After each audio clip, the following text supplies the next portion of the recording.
My mind, I be in my feelings. Every single person in my life tell me I'm the hero, but when it's up and then go down, it treat me like the villain. This is Jay Dobbins, and I love the 99% Radio Network.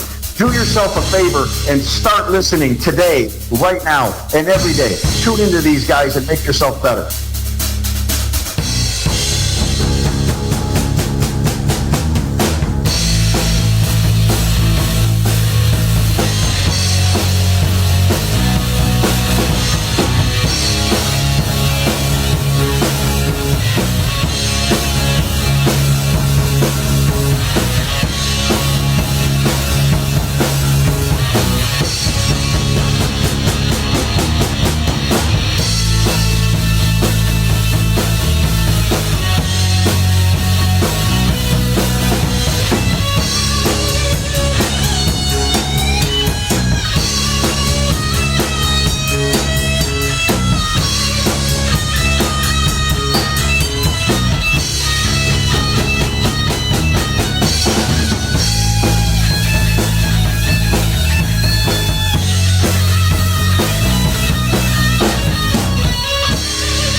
District. We are broadcasting live from the Fishbowl Radio Network studios here, like I said, here in Arlington, Texas. I want to welcome 12 and Mongo. What's up, guys? How's it going, brother? What's going on, 12?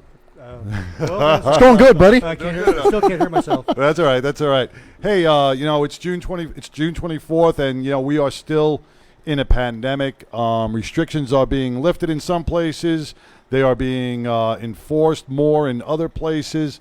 We've had a high number of COVID incidents here in Dallas, Texas in the last couple of days, and we don't know if that's due to more testing, due to people just getting out and about with the lower restrictions. Bars have been fined for overcapacity. We just don't know what the hell to do, and I don't think we are going to get any place until we get a vaccine. So we just got to try to keep to ourselves, try to social distance, try to keep our hands clean, keep our fingers out of our nose and our mouth, and stop placing our fingers and nose in other people's mouths. So today's a great episode tonight. We are going to talk about Back in the Blue. Back in the Blue, we have to do this. We're all law enforcement, and even if we weren't law enforcement, we have to back you guys that are on the front lines, because you are that line between lawlessness and safety, man. The majority of the country wants a nation of law and order. They want to feel safe in their homes. And I was thinking about this today. We're talking about dismantling, defunding, and just getting rid of the police department. How crazy does that sound? Think about this. Right now everybody feels safe, right? Because we have that net, that safety net that we can call 911 in the case of an emergency. Imagine that was gone. Imagine you could not call 911 if you had someone break into your house, or if you had your husband or your spouse was outside fighting with a neighbor and it got really bad and you had no one to break it up, and no one came. The only people that came to your aid were the people that were with their cell phone cameras to get it on YouTube, right? We worry about the safety of our families. We worry about the safety of our neighborhoods, right? And right now, the only people that are protecting us are our law enforcement officers. They are our fine line, man, between anarchy and civilization. We have a nation that is now, because of certain political agendas through certain politicians, looking to fuel this fire, looking to discredit everything that law enforcement does. And that right there is our demise to our nation. We have to look at who is fueling these fires, who is spreading these flames, when we are not holding criminals accountable for their actions. Where our nation we are gonna lose. Well, we are gonna lose. Look at the law and order they have in the CHOP or the Chaz. Right. It's like the warlords with guns. Yeah. I don't like what you did, so I'm gonna butt stroke you.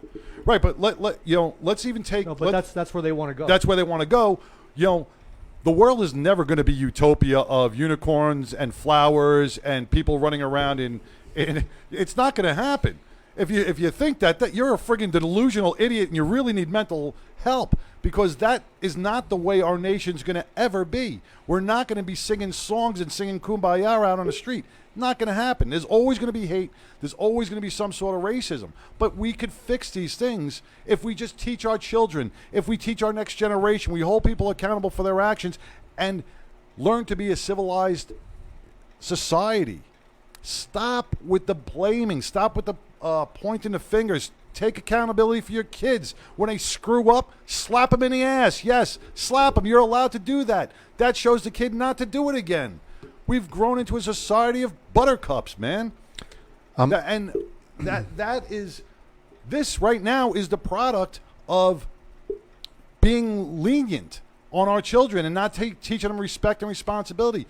You've seen the YouTube videos. You've seen cops over and over and over again being disrespected, screamed at, beat up, thrown stuff at, right? Now, granted, there are bad cops out there. We know that. We know that. But there's bad people in every single profession. We got teachers sleeping with students. We got teachers now that are defacing monuments. These are the people that are teaching our kids, right?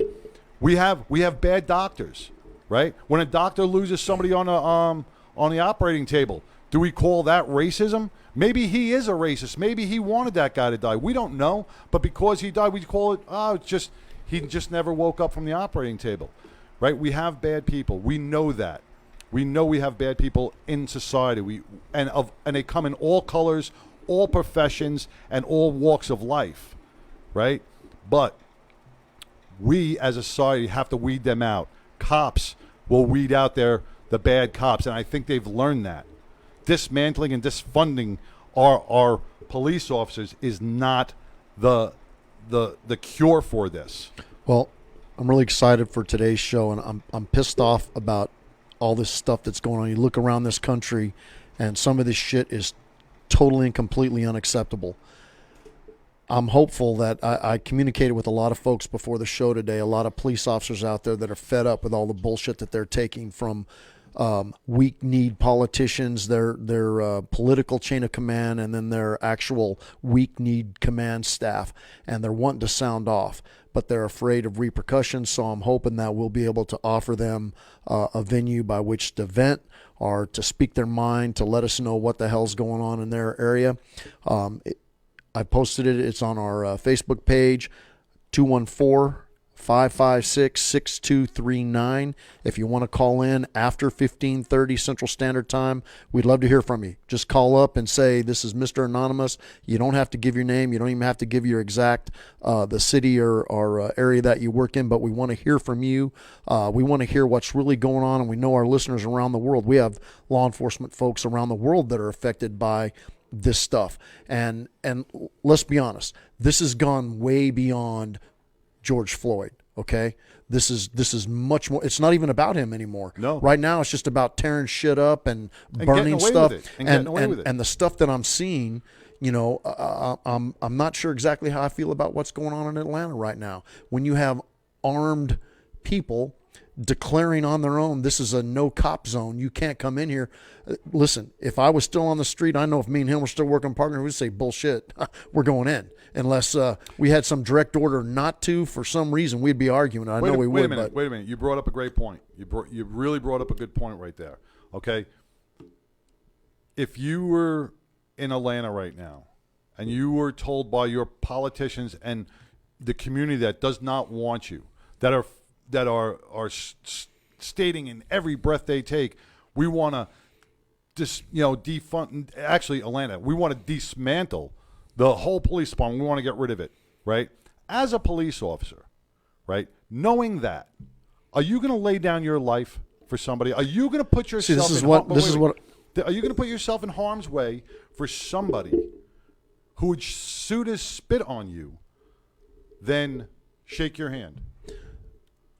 Like I said, I'm conflicted about some of these things that I'm seeing, and Atlanta's one of them. It pisses me off. I get why they're walking off. We never were in a situation where we had to have the blue flu or whatever. And I would be hypocritical if I said I always said in the past, I swore an oath. I have to go out there no matter how bad it gets with your administration or the political people. That was in a different time and a different place. These guys are facing pressures and situations that I never had to experience. So I'm trying to be consistent with my past and say I swore an oath. That I don't know about that. That's what I'm saying. I don't know exactly I know what I want to do. I know I would want to respond to that and say, bullshit, you don't own the streets, we own the streets.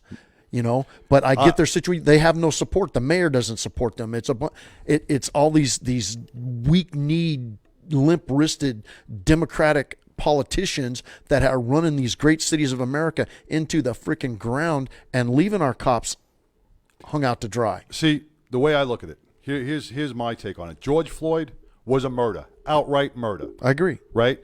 All of the world saw that. That was a total blatant abuse of power, excessive force, and murder. And he should die from that. I mean, those cops should go to jail for that. And they should go to jail for a long time. Each and every one of them, even the ones that stood around and looked and didn't, hold on one second, that stood by and watched, right? But with that happened, okay, that was the perfect opportunity to make change within the police department. We know the police department has had problems in the black communities for years, okay? I've worked in a black community my whole entire career, right? I never had any problems. I never had any complaints because I treated people with respect, right? But we got to learn, the cops now that are out there, right, that we're putting out there, got to learn that one person can ruin an entire nation of police officers that are trying to do good, right? We've seen it back in '93 with Rodney King. We've seen it over the years with different incidences that have happened, right? Which some of those were not racial, they were accidents, they were mistakes, they were using force that because the officer was scared or whatever. I've worked with, in 30 years of first responding, I've worked with thousands of law enforcement, EMS, and fire department, right? And I could say, without a doubt, I've never heard anybody in the locker room say, I'm going to go out and I'm going to go kill somebody today, or I'm going to go out and and make a racial slur towards the community. I swear to God, I've never heard anybody do that. I've had heavy-handed officers out in the street that we've had to pull back because they've lost their temper, right? But I've never had anybody say they were going to go lock somebody up because of their color of their skin, or they were going to hurt somebody because of their color of their skin. And that was thousands, and that's just me. No, I was just telling 12 that today on the way in. It's not the police, and the media is making it the wrong way. It's a segment of society that's saying it's the police, but it's actually them. You look at their culture, look at the music, what's being said on the street all the time. Oh, fuck, excuse me, F the police. We kill those guys. We don't walk around going, F those guys, we're going to kill those guys. Listen, I just want to clarify one thing you said earlier, that they don't own the streets. We do. We don't own the streets either. We don't own the streets. The streets belong to everybody. We True. are there to ensure that everyone can enjoy them equally and peacefully. We enforce the laws that are made by the legislators. We don't make the laws. We don't own the streets, but we do enforce the laws. They keep the streets peaceful. Yes, I know what you were are saying. correct. You know what I was saying. trying to No, say. I know what you're saying. So I want to address one of a response that came on here. Okay. And this is to Paulos. He asked a question and then made a comment, and I wanted to clarify something else that I said, because I am old and I just want to make sure that he understands. He said, "Why do these cops look like a biker gang?" So I just wanted to let you know, Paulos, that we all belong to a LEMC, which stands for Law Enforcement Motorcycle Club. We are all retired police officers with, close to 100 years of experience between all of us. And we are staunch supporters of law enforcement, but we are not active duty. Secondly, about your comment, limp-wristed. I can assure you that was not in any way, shape, or form a euphemism for something else, which I think you're referring to. I was talking about politicians with no backbone. Specifically, that's what I was referring to. Because as you can see, if you look around all of these cities where a lot of this stuff is happening, in Atlanta, the mayor, in Portland, the mayor, all over the country where the cities are out of control where people have declared these autonomous zones, the politicians do not have the back of law enforcement. Instead of standing up and speaking out against the Chavins of the world and bad cops, which we Right. should all do. Yes, We've done everybody should it stand up multiple and- times. Correct. But for all those cops, the 99.9% of them that are out there day in and day out, 24/7, 365, risking their lives to protect, in many cases, a population that does not give a crap, as you referred to, Right. about them, they do it anyway. They do it anyway. When they're called, when the 911 call comes out, They don't and ask what color you are. They They got don't to ask go to what the religion you crappiest. are. They're there. Right. I'm referring to the politicians and the police administrators, and we all know them. Okay, we've had many over. I started in '79. Mongo was right behind me. Sideshow wasn't far behind there. We've all known those weak, very weak administrators who are afraid of maybe their boss, or they were just they were weak, and they were afraid to take a stand to do what was right morally, legally, ethically in support of their guys. So that's what I was referring to. It was not in any way, shape, or form a euphemism for anything else. And like I said, I think I got your reference there. I'm old. I sometimes use terms that maybe I should not use to refer to different things. But in this case, it wasn't one of them. It's just talking about these Democratic politicians with no backbone to stand up and say enough is enough. As Mongo said, the streets belong to everybody, but not right now when you have armed people with guns saying you can't go in here, or putting up barricades, you Right. can't go in here. That's what I was referring to. I want to see the police make a strong statement and say, yes, these streets belong to everybody, not just to you. Go in, clean the dirtbags out, haul their ass to jail, and restore some law and order to our cities. That's what I'm talking about. No, good point. Great point. And, we do say words sometimes from a different generation that could be misconstrued in a different way. And, yeah, that's just, it's nothing, definitely nothing biased, definitely nothing Yes. on those aspects. But getting to that autonomous zone in Seattle, they started the protest now in front of the governor's mansion in New York, in front of the mayor's house, Gracie Mansion, whatever it is, right? They started the protest. Protests are fine, man. Yeah. Hold on one second. Let me just answer this real quick. Hello, you're on the air. Hello? Hello? Yes, hello? Hey, how you doing? You're on the air with the 99% Radio Network. Yes, I've just got through watching a podcast that you did with Bill Harrison. Oh, probably. I think that would be the wrong show. That show is probably past. This is a different show. Oh, okay. I'm sorry. Oh, This you're was on good. No worries. Fishbowl Radio. Have a great day. Yes. Huh? Excuse me? Thank you. You're welcome. Have a good day.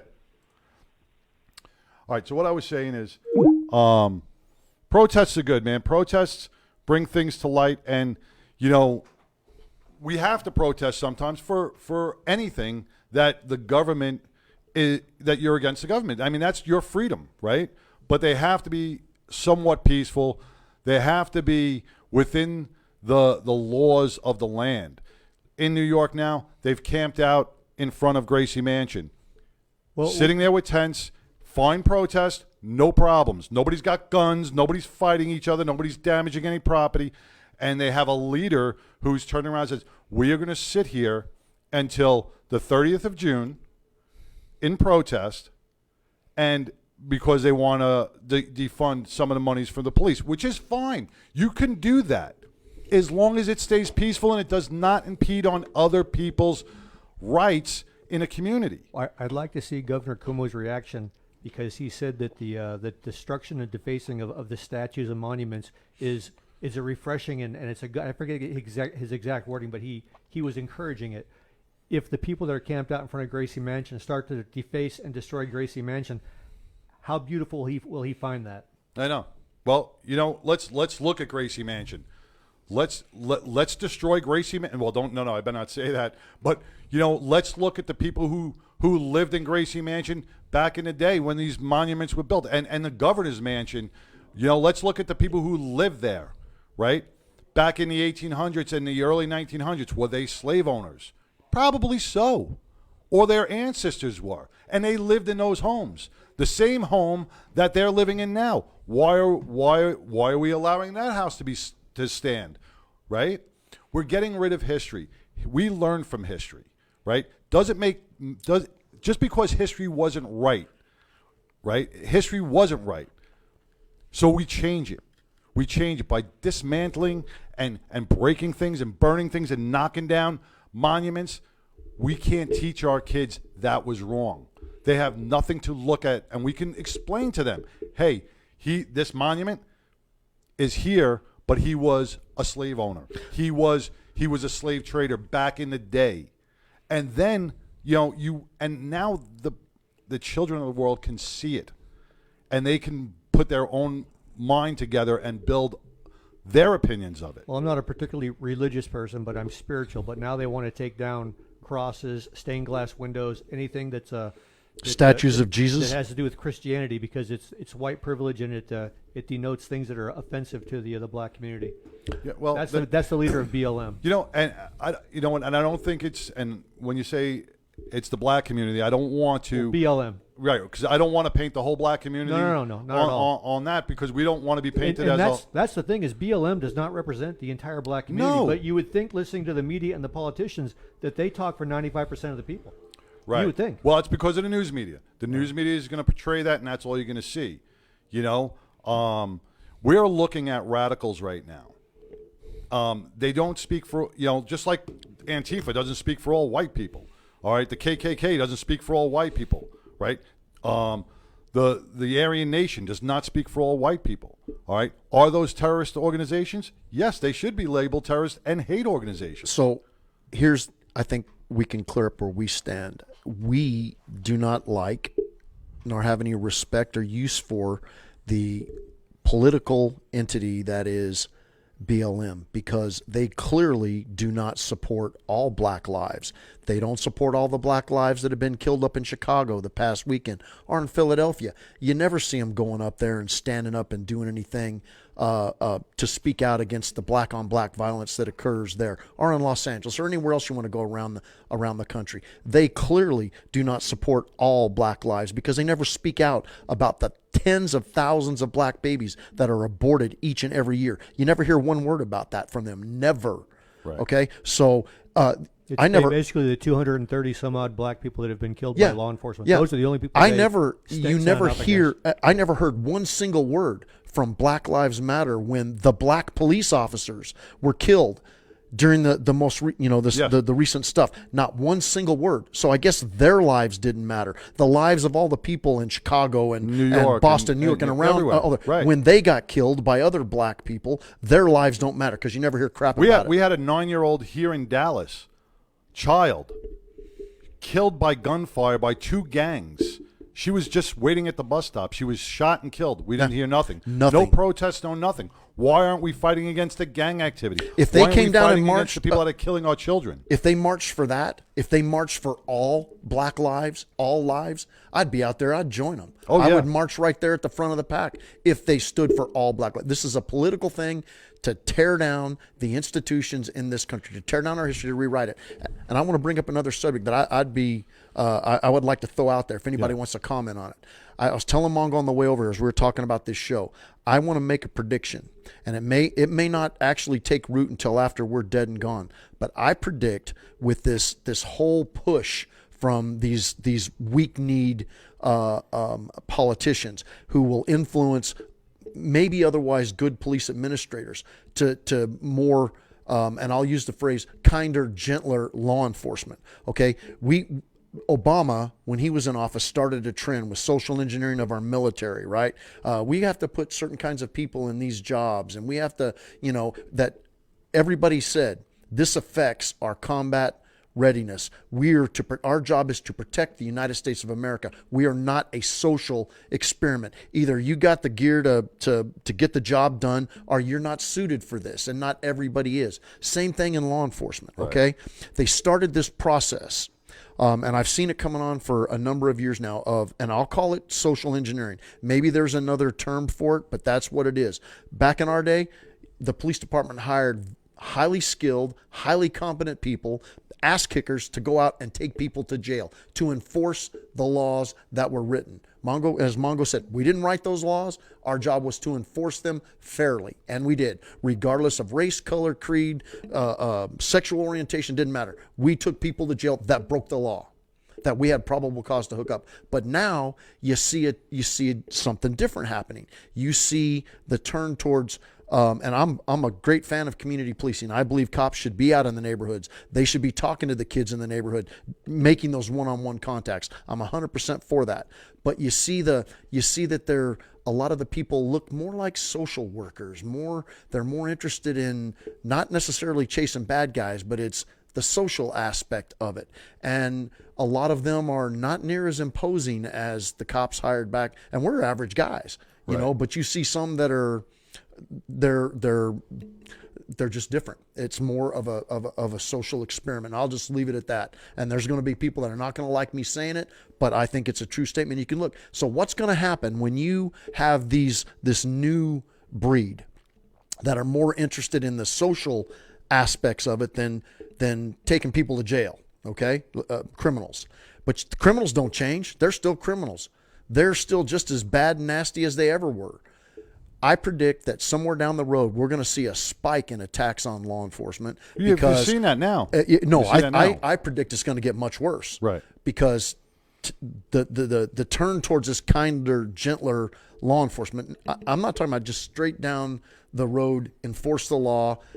You see someone break the law, you take them. There's a change. The whole atmosphere, they're wanting to make all these huge scale changes, and I predict the law enforcement community, maybe 5 years down the road, 10 years down the road, I don't know what it'll be, when the effects of all this stuff settles and it's had time to take effect, we'll see cops getting hurt, killed. I think the numbers, I make a prediction now, and I might not be around to see it, but it's going to be worse because of this social engineering of our law enforcement. Let cops enforce the law, make them enforce it fairly, make them do it right. I'm all for more training. Quit slashing the training budgets. Make them prepared to deal with the assholes of the world, because that's what cops do. Deal with the assholes of the world. In most instances, our job is to go out there, hunt criminals. Well, yeah, okay. They do deal with the assholes of the world. They deal with everybody. They deal with everybody's problems. The problem is there is a percentage of the people out there, the hardcore criminal, that's not going to change. They're not going to respond to the kinder, gentler police officer, social service type person. Yes. And the example I can give you is my first wife. I probably took her on 3 ride-alongs during my career while I was married to her. And Saved by the Bell. Keep that thought. Hey, welcome to 99% Radio Network. You are on the air. Hey, this is Mr. Anonymous from the East Coast. How you guys doing? Hey, Mr. how you Anonymous. doing? Just hold on 1 second there, Mr. Anonymous. And, just to bring up a thing to our listeners, there are a lot of law enforcement throughout the country that want to speak out. They want to, show, because they're on the streets, they're on the front lines, so they know what's going on. They see this stuff firsthand. A lot of us are just getting this by TV news clippings from Fox, CNN, so we're really getting no real news. We're getting mostly fake news, but those are on the front lines are not allowed to speak about what's going on in the streets, the actual what's going on in the streets. And that's why we have a caller on the line. We can't say his name. We can't say what city or state he's from, but he is law enforcement. He's been vetted by us. So we want to, bring his point of view to light on this. I'm just going to call you Mr. A. How's it going? It's going good. It could be better. I don't know if you've been listening. We've been talking about certain things and certain aspects with our politicians on the street, not having our law enforcement officers' backs. You being out on the street, what do you see? Well, we're not seeing any simple mutual respect from the public, from the politicians. Everybody claims that, everybody should be innocent and before proven guilty, and it should go for us as well. I've been asked quite a lot lately, how come cops aren't locked up when things happen right away, and the general public doesn't understand that there has to be an investigation based on the policies and procedures set in place to see if we violated policy. Now, what happened in Minneapolis, that was wrong. That's a bad cop. Yep. Any good cop in this country, and we've heard it a million times, will say that was wrong. I'm an academy instructor as well. We don't teach what he did. And one of the things that I tell recruits is that, everyone's a threat until proven otherwise. And as of lately, that hasn't been more true than anything. That, I have to look over my shoulder with my wife and family out at a store. When I'm on the street, I have to, we're always alert, but we have to be even more alert. It's ridiculous. And compliance is key. If everybody complied with what we asked them, whether we're right or wrong, nobody would get hurt. Yeah, people wouldn't get killed. I agree with that. We've got into a society now, because politicians allowed this to happen. We got into a society now where it is the norm to be rebellious towards a cop, even on a simple traffic stop. You fight giving him your license. You fight giving him your insurance card. You fight him on this. That the street is not the place to fight this. Just give him your stuff. If you broke the law, grab the ticket, fight it in court. Why is everybody, on a simple thing as a traffic stop? It's accountability. Nobody wants to be accountable for their actions. And that generation, unfortunately, is lost. This generation, being an academy instructor, we get a recruit that gets in trouble. Their immediate response is, well, that person did this or that person did that. And my generation, yes, sir, I did this. I owned it. I'll deal with whatever consequences come. That should apply to everybody, every American citizen on the street. Comply with what we ask, right, wrong, or different. Sue us. And you know what? The chances are, the way society is right now, you'll probably get a check, because cities and towns don't want to spend the money investing in a lawyer in a lawsuit. Well, let me ask a question. Since you just brought this up, that you're an academy instructor now, I was back in the academy back in the 90s. All right, so I took social science, and our class only, the biggest thing in our class was you don't use the words they or those people, right? It was social science. Those are derogatory terms. How now through the changes, because I don't know how the academy works now, what are some of the things that you are teaching now in the police academy that may have not have been taught back in the day? Well, one of the classes that we teach is implicit bias. It covers, a lot of the racial disparities that are going on in the country. And I'm not going to sit here and say that they don't exist. They do exist, but everybody who's complaining about this stuff, where's your solution? Defending the police when you're saying we need more training? That's an oxymoron. Yeah, you can't do one and have the other. I think the solution is fairly simple, and one of our friends of the show, Big Love from Invictus over here in Fort Worth, they're successful because they show love and respect to everybody, right? So I think the solution is this: if you're out on the street where most of the problems happen in those situations are at the patrol level, right? If you're out there doing it the old school way, where you're rolling through the neighborhood with the windows down, you're making connections with people in your beat or area of responsibility, you're treating them regardless of race, color, creed, sexual orientation with respect, with love and respect. Right. You're making those connections, but then you also have the ability to whoop their ass if they need it when that situation occurs. And the ones that I'm talking about, that's my expression there, folks. Don't have a caliber. You have to be able to do both. Yes. You have to be able to go from that hot call where an armed robbery in progress or whatever, shots fired, 415 in progress, a major fight, disturbance, whatever, to the next minute you're going up to handle a lost child who's wandered away from the house. You have to be able to show them, and it's hard. It takes a special kind of person, obviously, to do that. But I think that's the answer. You got to get back out there in your neighborhood, in your beat, making those connections. But then when you need to protect your beat, protect your neighborhood, protect the people you're supposed to defend, that's when you got to be able to turn it up a notch. Right. And we never had these kind of problems because that's the way we did it. And when I got on a job back in the 90s. Okay, I worked in Crown Heights, Brooklyn, all right, and Bed-Stuy. You know, and as a rookie, you never saw the seat of a car.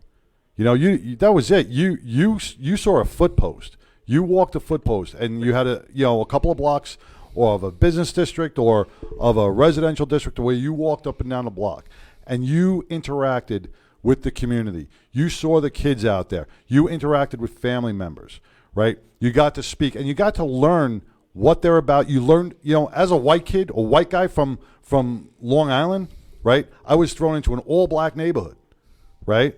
I didn't know anything about their culture. I didn't know anything about the black culture. I didn't know anything about that life, right?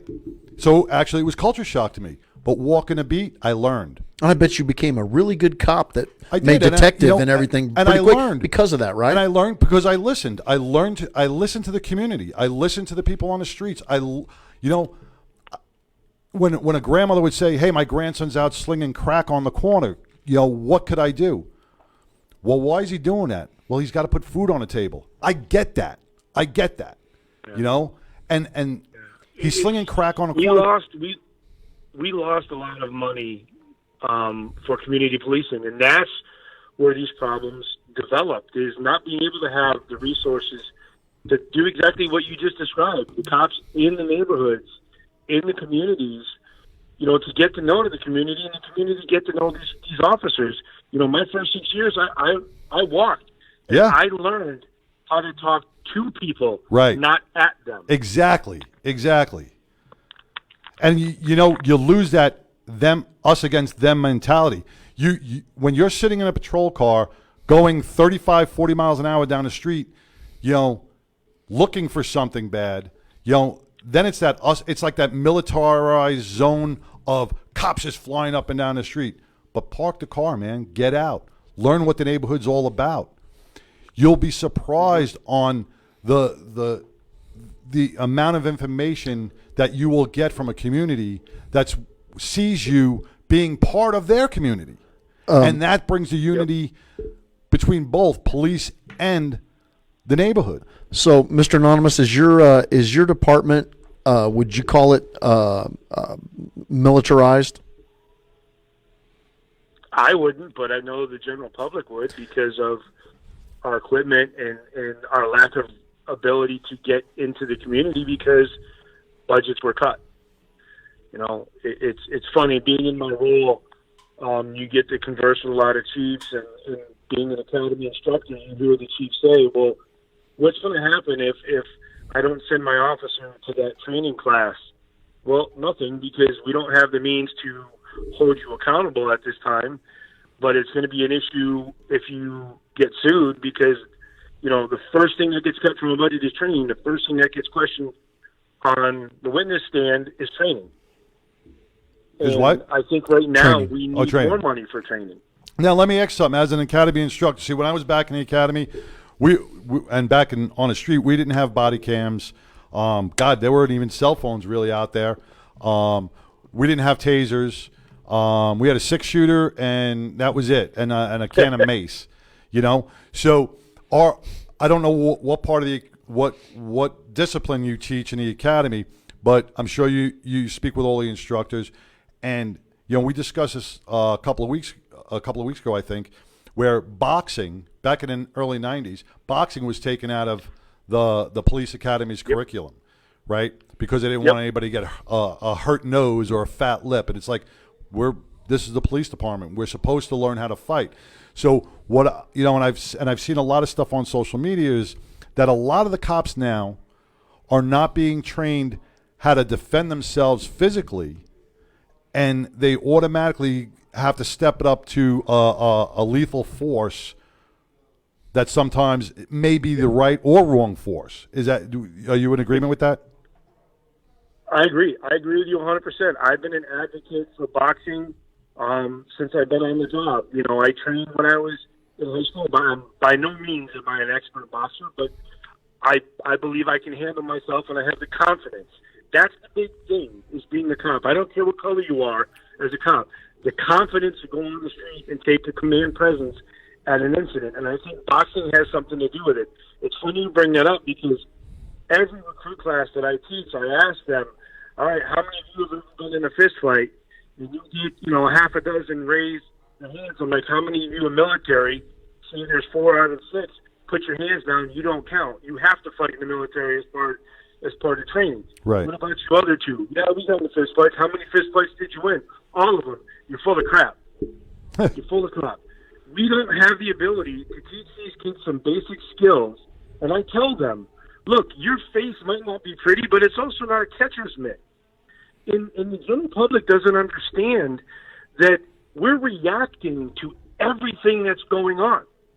We have to react. And if you take away our tools, the training, boxing, if you take away less than lethal options like they did in Seattle, you can't have police use tear gas or rubber bullets. So you're basically telling them you can only use a baton or a lethal force? Are you kidding me? Right. You took away all that non-lethal force. So we've talked about this on the show before. I am personally in favor of law enforcement having whatever tools that they need, including, I don't care if they have armored Humvees or MRATs or whatever the heck they call those, those vehicles. I don't care about that. They could have helicopters with all the, missiles on them. If they need it, I don't care. But as your good buddy, our good buddy Jeff Freeman has said many times, they have to know how to interact physically with someone when that becomes necessary. And this is what I was talking about the militarization of law enforcement. I am an advocate, an old school. I want to see my police officers in a police uniform, be it tan and green, be it green, be it whatever New York City wears where you worked, where our navy blue, like we wore. I want to see them look like cops. Today, you can see a briefing clear, and you see all these little social workers, as I call them, leaving, and they got their their M4 slung over their shoulder, and they look like they're going out on a combat patrol, and it looks good, and they think that that's going to say, look, I got an M4. Intimidation. Yeah, I have an M4. I can't handle. I couldn't fight my way out of a wet paper bag, but I got my M4, and I'll just clip you if I have to engage with you, and that's. The ability to communicate effectively with somebody that's really pissed off and agitated that you might have to take to jail, I think is a lost art. Police need to develop their communication skills, and then if it comes to it, you got to be ready, able, and willing to engage physically with somebody, so you don't have to plug them, with your M4. Well, let's look at Atlanta. We had he threw those 2 cops around like rag dolls. Yeah. Like rag dolls. They should have been able to control. 2 guys should have been able to control. Well, they spend too much time trying to grab wrists and elbows and do everything.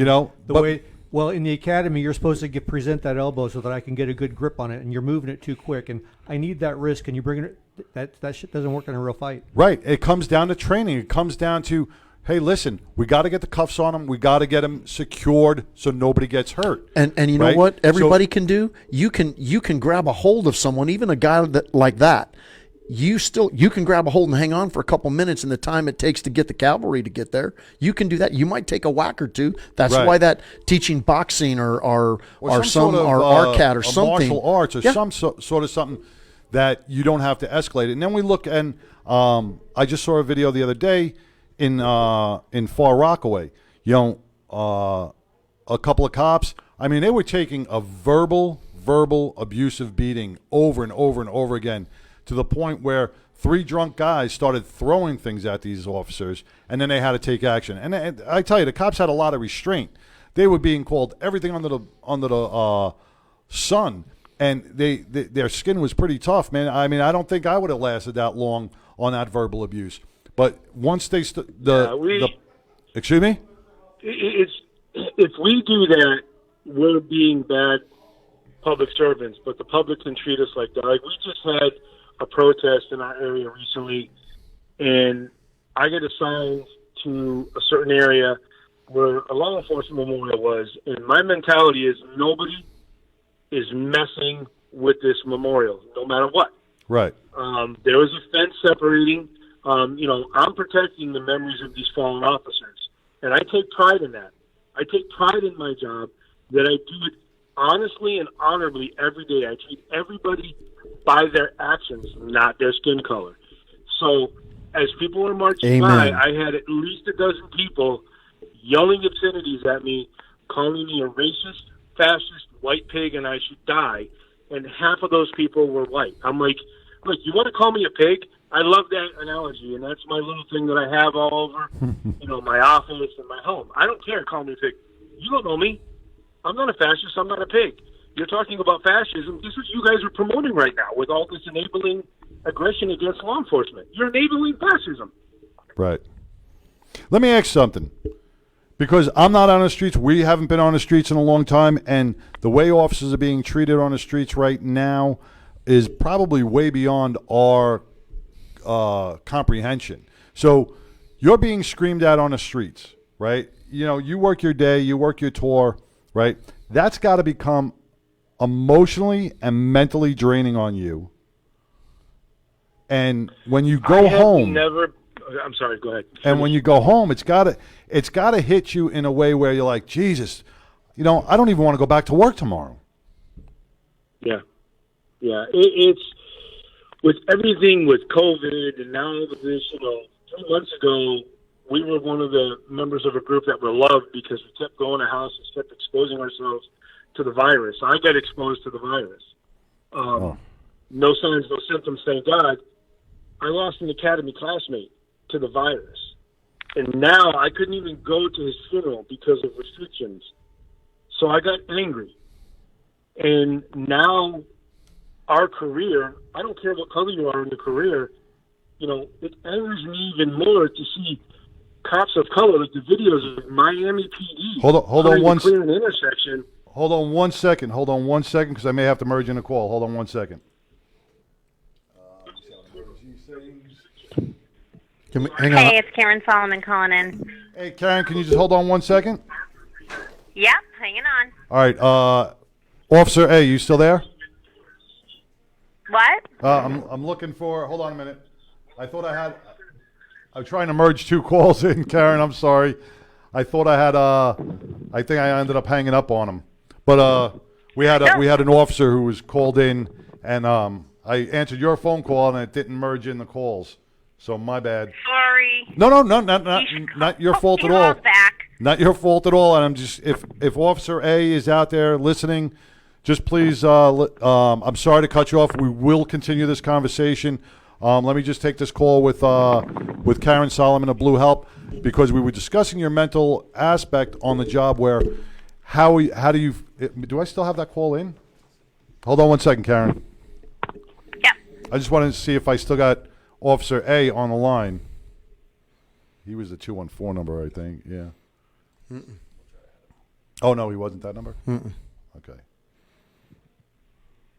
So while we're trying to merge these calls, sorry for the technical difficulties. If you want to call in after we get done with Karen from Blue Help, 214-556-6239. We'd love to hear from you. As we said earlier, I know I can speak for Mongo and Sideshow in this regard.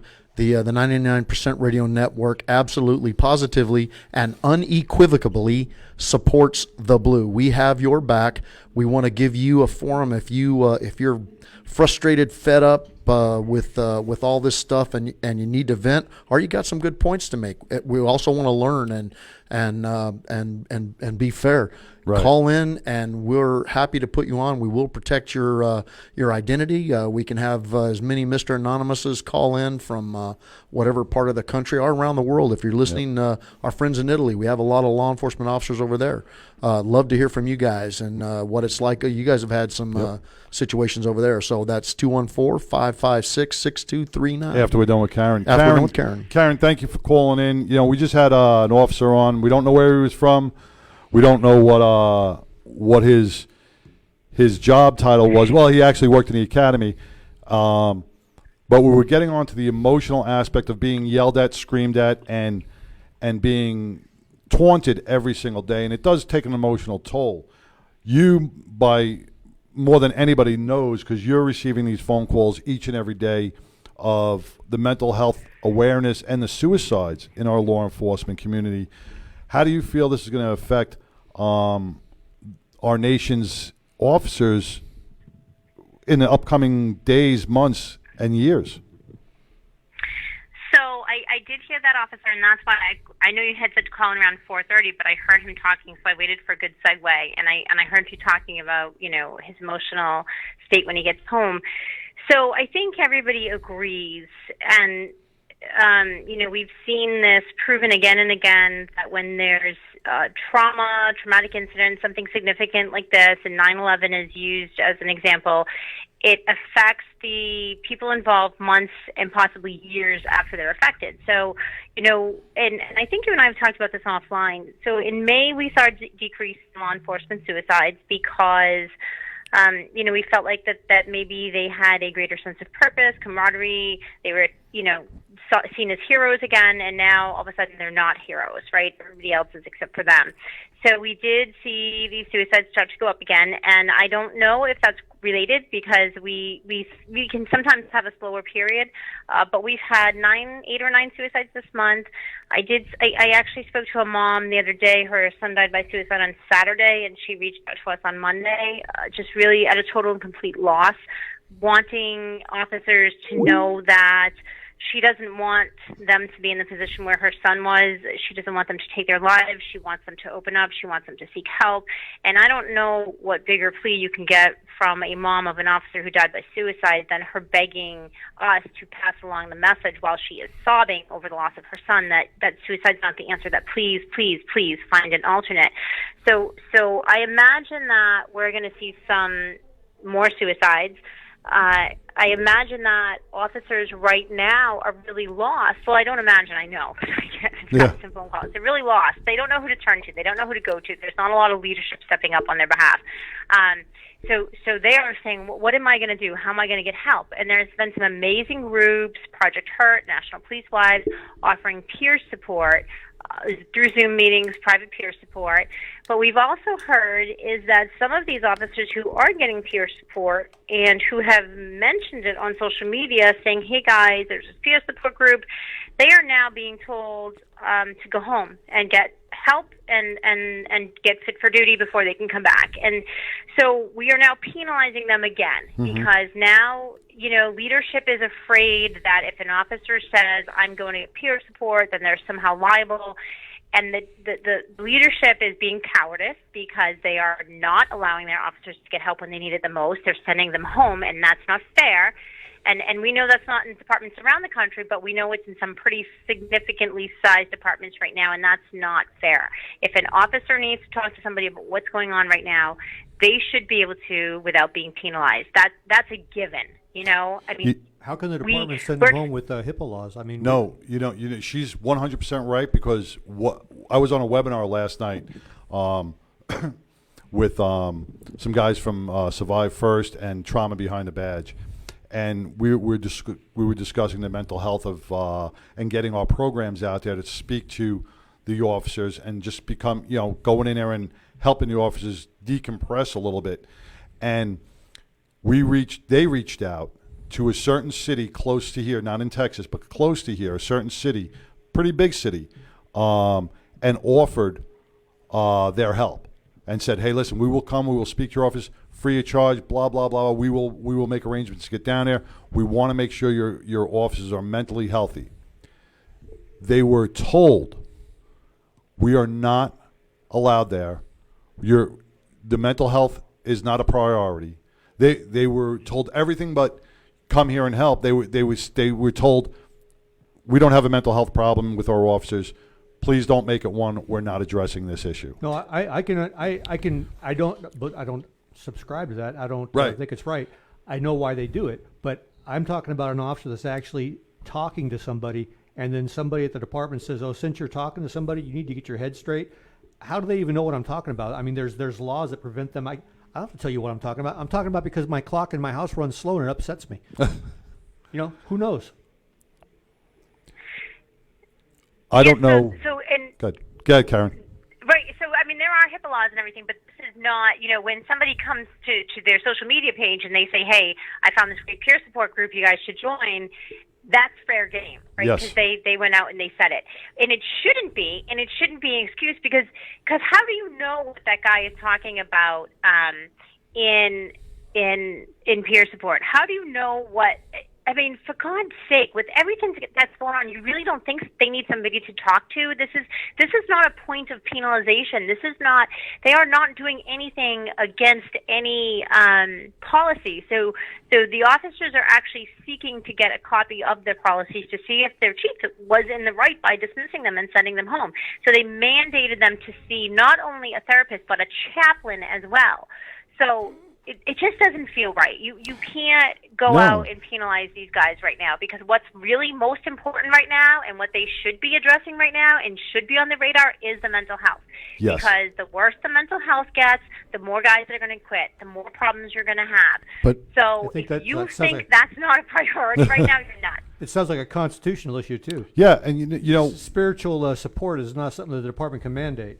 right? You can't tell me to go see a chaplain. Well, you know, maybe I don't believe in Right. God. Maybe maybe I just need to speak to a therapist. Maybe I need to speak to a peer support group. Maybe it's got nothing to do with anything else, and I just need to speak to somebody. So this is where, and I know Karen's trying to fix this, and she's been trying to fix it for years. Is that it's the- a stigma. It's that's still there. It's the department, that culture. The department's got to offer these mental health programs and then get the hell out of it. Don't get into the personal issues. Offer the counseling, offer the help, but don't.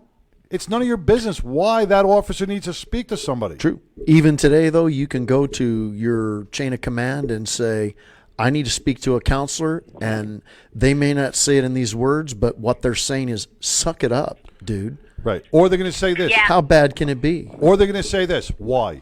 Yeah, you're seeing None of your you're seeing business ghosts. why. Yeah, you're right. That's None what of it your should be. business why. But it's not. Well, why do you need to see somebody? Right. Why are you having trouble at work? I mean, I've been around this my whole life between my father and I, and I have memories from around the time I was 10. So for the last 50 years of my life, I've been around it, and I've seen it many, many times. My friends have experienced. The people but on the show have experienced those things. And what Right. do we get told? Suck it up, man. But that suck Throw it some up. dirt in That it. suck it up is just like the why. Because if I'm a young officer, Yeah. and I saw a horrific accident, and I just need to get this off my chest, or I just need to vent to somebody in a safe zone, right? And I go up to my commander, somebody who's, bigger than me now. He's my boss, and I turn around to him and I go, "Hey, boss, I just need to go speak to somebody," and that sergeant or captain or lieutenant or inspector or chief, whoever he is, goes, "Why do you want to talk to somebody?" Because he's going to turn around and go, in a defensive mode, why do you want to talk to somebody? Now, as a young officer, I'm going to be like, you know what, forget it. I'm okay. I'm fine. And he's going to walk away because he's not getting that support that he needs. Our commanders should be like, no problem. Here's a number. Go give them a call. Let me know what you need. Yeah. Not why. So, okay, Ken, I'm sorry. I went on a rant. No, it's quite all right. You guys can talk to that's what you're there for. So I wanted to share something with you today that came up, and then I mentioned that I would mention it when I called in. Okay. So this is going to drastically change the climate of the way we look at things, the way we look at suicide, the way we look at mental health. There has been a bill that's been proposed, and it is called the Public Safety Officer Support Act of 2020. And what that bill proposes is that, how you have the PSOE benefits when an officer dies in line of duty? Uh-huh. It is proposing that officers receive death benefits if they've been diagnosed with post-traumatic stress disorder and they die by suicide. And it lays it out. It's not just police officers. It's fire, EMS, it's all first responders. And it lays out in some detail what that looks like. And that is a huge, Yes. I mean, I almost started crying when I read this today. Now, this bill was signed? I'm sorry? This bill was signed? This is a bill that's being passed by Congressman David Trone. So Can you send that to us? Can you get Sideshow or one of us a copy of that? That's an amazing step forward for mental health because You have, yeah. when ahead, sorry. we've been preaching this for years that this is an injury. You know, post-traumatic stress is an injury that has affected all our first responders on the job. They didn't come onto the job with these mental injuries. They got that. So this is almost like it's a line of duty death in a way. So, like I said, I was so excited I started crying because they reached out to us and asked if we would endorse it, and of course we will. And this is going to have to change the climate, because we've had an uphill battle the last 4 years of organizations like the National FOP, other organizations saying to us, suicide's not a line of duty. We had an organization, national organization, tell us last week they're going to support survivors of suicide going forward, but they still don't consider a line of duty death, and they never will. Well, this is going to force a change, because you can't continually push these officers and these families aside. You have this is one of the biggest things that we have right now is mental health and first responders, and now more than ever. And now that we're looking at suicide, now the Law Enforcement Suicide Data Collection Act has been passed. You can't ignore it anymore. So everybody is going to have to do a 180, and they're going to have to say, okay, yep, we're going to recognize it now, we're going to acknowledge it, and we're going to start helping. So to me, this legislation is everything that everybody before us has. We've only been doing this for 4 years, but the people before us have been working for this for ages. The families have been wanting this for ages. And, obviously not every suicide is going to get these benefits. It's going to have to be reviewed. There's going to be, criteria, but it's a huge step recognizing the damage that it does to you emotionally. We've recognized the physical damage through the heart attacks and everything else, but this recognizes that there is an emotional aspect to this job, and that some of these families deserve the benefits. And I can rattle off names of officers right now that deserve it because their death was a direct result, their suicide of the job. So this legislation, I hope it passes. We'll be following it pretty closely, but it's an amazing progressive piece of legislation. Now, let me ask something. I mean, will this be nationwide, this piece of legislation, or will it just affect certain states? Nationwide. It's going to Congress. Now, here's the other thing. How many things are they going to attach to that bill to try to make it pass? You always get these, whenever these bills go to pass, we want to put tax on airlines, we want to put a green bill, and we want to put this on there, we want to put this on there. No, they're going to attach all the defunding to that. Yeah, because that's what's going on right now, unfortunately. This bill should be submitted singly on its own. It should be a clean bill. Just go through. How could we raise awareness to make sure that our legislators are going to sign this bill and our congressmen are going to get this bill passed without any attachments? What can we do to help this bill? So I'm going to, I'm working with them right now to find out how we can promote this and how we can get other people involved. So what I'm going to do is, once I get all that, because it just came to us today, just came across my desk today, my email, and we're working with them closely. So in the next couple of days, I will have some more language on what to release, how to get people to support it, et cetera, because it is actually being proposed, I believe it's next week. Let me just look real quick. Yep, it's being introduced late next week to Congress. So I will get everything in the next couple of days, and I'll definitely get it to you guys, and we'll do a big social media push, and we'll see if we can get some press releases out there to let people know that this is going on, because it's something that we want to get on board with, right? It's something that it's so needed. The one thing I could see, if this is going to Congress next week, I really hope that police departments around the country who have found out about this bill are able to go and speak on its behalf, and some of the families can go in and speak on its behalf to show how dire we need this. Are families going to be allowed to speak? Are officers going to be allowed to speak on this? I will have that. That was one of the questions I posed to the Congressman's office, to his policy advisors today. So I'm waiting to hear back who is going to speak and who else has endorsed this. So as soon as I have all that information, I'm going to let you know.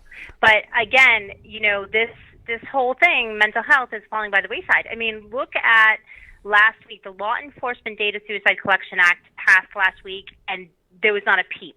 It was overshadowed by the other bill, which I can't even remember right now. That Trump signed it at the same time as that use of force thing that he signed. I don't remember the name of that policy. But he had it on his desk, and you had heads of law enforcement organizations there while it was being passed, and nothing was said. You know, so how can that not be important? That bill was passed last week. That the FBI now has to collect suicide attempts and completions of law enforcement and dispatchers around the country, and nobody's talking about that. You know, it's mental health is just being wiped away right now with everything else that's going on. Trump came out last week. He had a press conference where he brought out a 10 or 12 point plan to deal with veteran suicide. And I mean, I read it. It's pretty comprehensive, and hashtag Walk the Bridge is going to have something to say about that early next week, and I'll tell you off the air about. But he went into some detail, and I got a feeling, or I believe, as much as President Trump supports our law enforcement, that if we have some mechanism, our congressmen, perhaps senators, if we start raising the issue with them. Yeah, well, that they might bring that let's up. Find I think out we what should we do hear that in the next couple of days. Because he's definitely, if you look at the plan that he presented for veterans and helping them, with mental health wellness and putting in prevention plans and training and peer support and stuff, I think he would be on board. It makes sense that he would be on board with it. And I don't know why I didn't know about this at all. Yeah, this is a fantastic piece of legislation that's going to go through. Hopefully, it gets passed. And Karen, thank you for bringing it up to us, because now we can, in the next couple of days, we can really see how we can really push this bill and get it signed. The question I do want to ask you is, you said that we had 9 suicides this month, June? Yeah, yep. Now, compared to last year, do you have the numbers compared to last year in June? I can tell you, yes, I can absolutely tell you that it is down from last year. So here's the thing, and again, people keep asking me this. So we are at 83 right now. Last year was the highest year since we've been collecting suicides. It was the number one year since 2016, which we started. So last year could have been an anomaly, but this year is definitely above the other years. It's in line with them. So last year at this time we had 112 suicides. So we're down, but we also haven't been able to get the correction suicides that we usually do. The Correctional Peace Officers Foundation used to collect all the correction suicides, and they would feed them to us. But they don't have the funding anymore. They had to cut their staff, so they can't feed them to us as easily. So we're working with the individual states, and it's a lot harder to get that information. So we actually just added 12 correction suicides because we were finally able to get them from the states. So I expect our numbers are going to go up. I just don't know what that's going to look like. And also I think, too, people got so busy with COVID, and now with this social unrest, that they are forgetting to reach out or report them. So we have to get back in the news and remind them. So I think we're going to do, try to reach out to some of the law enforcement publications and ask them to publish some articles about law enforcement suicide again, and just kind of remind people. Karen, I'm sorry. I was just going to say, with guys working 12-hour shifts, most of the police departments around the country are now mandated on 12-hour shifts. So a 12-hour shift is basically a 14-hour shift between getting to work and then going home. Yep. And then, so that's a 14-hour shift. Then you get home, you're stressed out, you go right to sleep, you wake up. So you're constantly doing nothing but work, sleep, no family time, no nothing. I think what is going to happen if we do not get the programs in place, if we do not get our leadership and management involved to take care of these guys, when we go back to 8-hour shifts, when we go back to the normal routine, if we ever do, okay, then we're going to see a crash in mental stability, and that's when we're going to see an uptick, God forbid, in these numbers. I just want to throw out there, I see Hardwoods he's watching right now. Firefighter. And I wanted to throw out there, because it's been prominent. There's been a number of firefighters, EMS, they just lost one in New York City, exactly, a lieutenant. that have taken their own lives as well. And I don't think we should. I think it would be remiss if we did not include them in that, because they are definitely Well, first see, responders. here's the thing. Blue Help tracks law enforcement, correct, Karen? Yeah. You don't track firefighter or EMS. No, firefighters tracked by Firefighter Behavioral Health Alliance, and EMS is tracked by Code Green Campaign. We originally had started out to collect everything, but it just was too much. Too much? And there were already organizations in place collecting the other professions, but nobody was collecting law enforcement year over year, and that's where we live and breathe, so that's why we scaled our scope. Right. Now, but there definitely are other organizations out there. What we don't see is, you keep the nation, Blue Help keeps the nation aware of our suicide epidemic, our mental health issues within our law enforcement. I don't see the other groups as involved as Blue Help is by sharing that data with the public as firefighters and EMS, because I'm sure those numbers are probably just as high. Their numbers, I don't really know how many firefighters there are in the nation, and I should look that up, but I know their numbers are not as high. I mean, they certainly don't have 228, like we did last year. So I don't know what it is for the actual population of firefighters.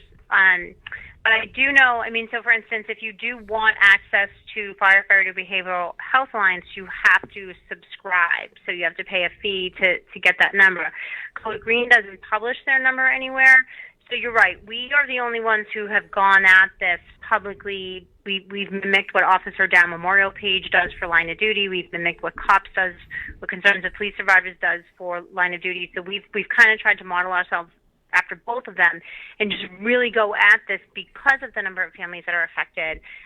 So, yeah, you're right. Nobody else does it for the other professions the way we do. They're not as vocal as we are, for sure. You know what they say about that saying that one is too many? One is too many. And we know for certain in the last little while there's been quite a few firemen / EMS that have taken their own lives. And when we talked to them a month or so ago at the beginning of COVID, we had them on there. They were going to call after call after call after call. Yep. Our friend Tick from Fourth Watch there in New Jersey, right across the river, was running himself ragged. And how many people? He had several people die of COVID that he worked with, but you remember what he had to say about the stresses and strain from call after call after call, dealing with all this, and so it's just gonna be right. But what Blue Help does, what Blue Help has been doing, is putting this up front and making it personal, right. And I think that's a direct result of that this bill being passed, because they're showing the numbers. By not showing your numbers or hiding your numbers of suicides in your profession, you're doing a disservice to your profession. Right. If you're charging money to bring out numbers, show those numbers, because that shows the mental health strain on the community. So, Karen, I got to say, what you guys do by bringing this, by showing those numbers, makes people aware. It shows the public, it shows the nation the extreme stress our law enforcement is under, and it makes them almost empathetic. They show sympathy for our guys and the families of law enforcement, and they are more apt to say, hey, maybe you can go out there and get some help, or the conversation could start. As firefighters and paramedics, if we're not seeing those numbers, then they don't exist. Then those lives that are taken are lives that are missed. And those families aren't being you got to help those families as well, because we got to remember, right. It's not how they died, it's how they lived. These were heroes. Yep. These were heroes. Yep. So fire and EMS are doing their membership throughout the nation a disservice by not showing these numbers for whatever reason, unless they don't right. want to admit there's a mental health issue within their profession, which there definitely is, especially on the EMS aspect. Firefighters, they have that kitchen table, their round table. They do, believe me, they do have their heavy hits, but they do talk as brothers. We should have Hardwood in here and talk to him about it. But sometime. EMS, 15 jobs a day, homicides and no decompression, no downtime. that takes a heavy toll on our paramedics and our EMTs out there. Absolutely. And I mean, and you think about it, they're the ones who are caring, and they have the blood on their hands, and they have people dying in front of them more so than officers, because they take these people from the scenes and they're working on them. And right. That's got to be tremendous. I don't know how they do it. Now, I saw a post you did the other day, Karen. It was a police car in front of your city hall. I guess it was Massachusetts. Yeah, last night. Yep. Last night, and it was all spray painted. And you said something about now it's here or something. And as a citizen of Massachusetts, and being how involved you are with law enforcement, how did that make you feel to see one of those cars desecrated and vandalized? So we live an hour outside of Boston. We live in, Worcester, which is one of the bigger cities in Massachusetts. So, we've had pretty peaceful protests. Unfortunately, our teachers union has walked around with signs saying, "Stop killing our students." And my husband's been a police officer here for 25 years. And the 25 years he's been here, the Worcester police have never killed a student. They've killed 2 people. Both were white. So for the teachers to be walking around carrying those signs, shame on them. So when he texted me a photo of the cruiser last night, I was like, oh, my God. Oh. And so then it becomes real, So Yep. it's easier when it's in somebody else's city, and you're just like, what's next? What's next? So they defaced, Christopher Columbus down on Shrewsbury Street where the Italians live, where my mother grew up. They defaced that statue yesterday. So it's obviously starting to tick up, and it doesn't feel good, It doesn't feel good. So, and, my husband, he came in last night, and I said, sorry about the cruiser. He goes, yeah, I'm pissed. And I said, I don't blame you. He goes, no, I'm pissed they won't let us drive it around, because if that's what they want our cruisers to look like, we should be allowed to drive them around. That's right. So, the one thing that you just hit on another topic, which I know in New York they were having the same issue with the teachers, and I think it's the teachers union is trying, with all the disfunding of the police, they're trying to grab some of that money from the police departments for their own, union or whatever it is. But for them to say, stop killing our students, did anybody call them out and say, we haven't killed nobody in Worcester? Where are you coming up with this? But they ignored me. I sent a letter to the school committee. That's almost like slander on, you should just walk around town with teachers. How many students have you slept with? Right. How many inappropriate relationships have you had with your kids, with our kids? Yeah. Yeah. I think that's, for a profession such as, and as large as the teachers union, I don't know if it's union over there, but the teachers association, to paint police department with that brush, I think that's horrible and disrespectful and disgusting. It is. And it is because everyone's jumping on the bandwagon now. Yes. And really, give me a break.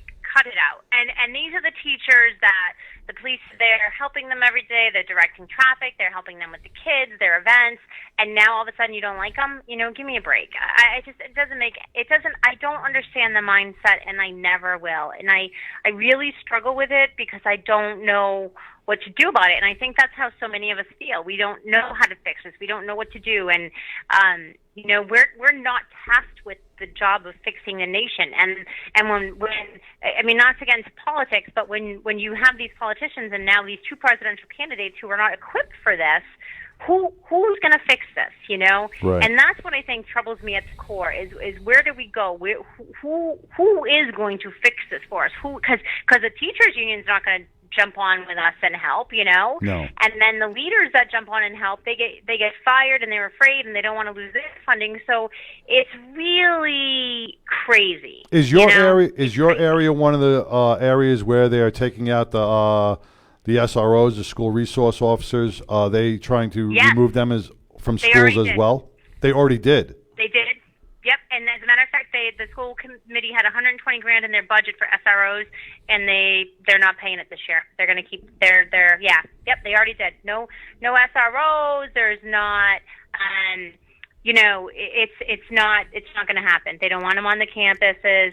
As a matter of fact, the colleges and the college that my son is going to this year, was going to, they won't even let them use their bathrooms anymore. So because they're considered militarizing the campus by allowing them to use their bathrooms. So yeah. Really? Yeah, don't. Now, as a Crazy. parent, now let's flip the script a little bit. As a parent, because I don't have any kids.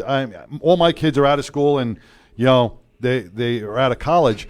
But as a parent, if I had a kid in a school, in a high school, especially nowadays, I wouldn't want that officer to be removed from his school. That's a protection factor. Wait till they have an active shooter. Yeah, I mean, you're not going to have a social worker protecting your kids, and now you're looking at parents out there, listen to this, okay?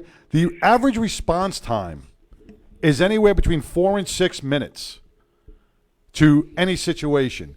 All right, so you're looking at 6 minutes for them from the 911 call for a cop to get to your school, right? Then you're looking at another 3 or 4 minutes for them to get into the school. You're looking over 10 minutes. You know how many kids an active shooter could take out in 10 minutes? Right. Jesus. And I think even the fact that really they can't direct traffic out in front of the schools anymore. Are you kidding me? So good luck with all those parent pickups and all the crazy parents, okay? Good luck. That's what I tell you, if I was a parent, I would be screaming to the heavens to say, why are we doing this? Who is going to protect my child? Who is going to protect my child? God. And the thing is too, I agree. I absolutely agree. Who's going to protect the child? Who's going to, take care of all those things that they have the police officers take care of? And I guess we'll just have to wait and see. If they think, the thing is too, our city council voted to increase the police department's budget by $250,000. So they didn't give in to the pressure they were feeling. So that was great. Okay. So they got what they needed for their budget. It didn't get cut back, but the community itself is just going bananas. Man, I pray for our law enforcement. I pray for our cities out there that are being forced by these politicians to cave in. I just don't know what's going to happen in the next few months, few years. I see. I'm on a lot of police websites, chat rooms, and it was always tradition and pride to say, "Hey, my son." He's going to follow in my footsteps as a law enforcement. I'm proud to pin a badge on him. You know what? You got parents now going, hey, listen, go cut lawns. Do not become a cop. Go paint a house. Don't become a cop. Go to a trade school. Do not become a cop. I want to see how the next recruitment. The reverse of that is, I've seen, I saw something today, and it was a good point. All these people that are complaining about cops, all these teenagers, all these young people, then you become a cop and you change that profession and you make it what you want to be, because they're not stepping up either. Right. They're not. But who are you going to recruit? Who's going to want that job? It's low pay, hard work, stressful on both you and your family. Sure, we'll do it for $50,000. Are you kidding me? Hey, you can work 35 years and retire with half pension. And after 35 years, your body's in fantastic shape. That's right. Yeah, look at Mongo. I have a nephew graduating from the academy next month, and I'm just looking at him like, Matthew, what are you doing, buddy? Right, but otherwise, That's all he ever wanted to do. In a different climate, though, you would be so proud. I mean, I'm sure you're proud, but in a different climate, of course I am. You wouldn't be like, oh my God, what are you doing? Yeah, it's I'm proud of him, and I know he'll be a good cop. And I worry now. Yeah, of course. Well, worry. yes, and God bless him, and we wish him well from here. So, Karen, I want to. Well, I got to go feed my other kids, so I'm going to let you guys talk to somebody else, somebody far more fascinating than me. Karen, you're always fascinating. Thank you so much. Thank you, Blue Help. Thank you to all the staff of Blue Help. Hey, check out the Blue Help website at www.bluehelp.org. Check them out.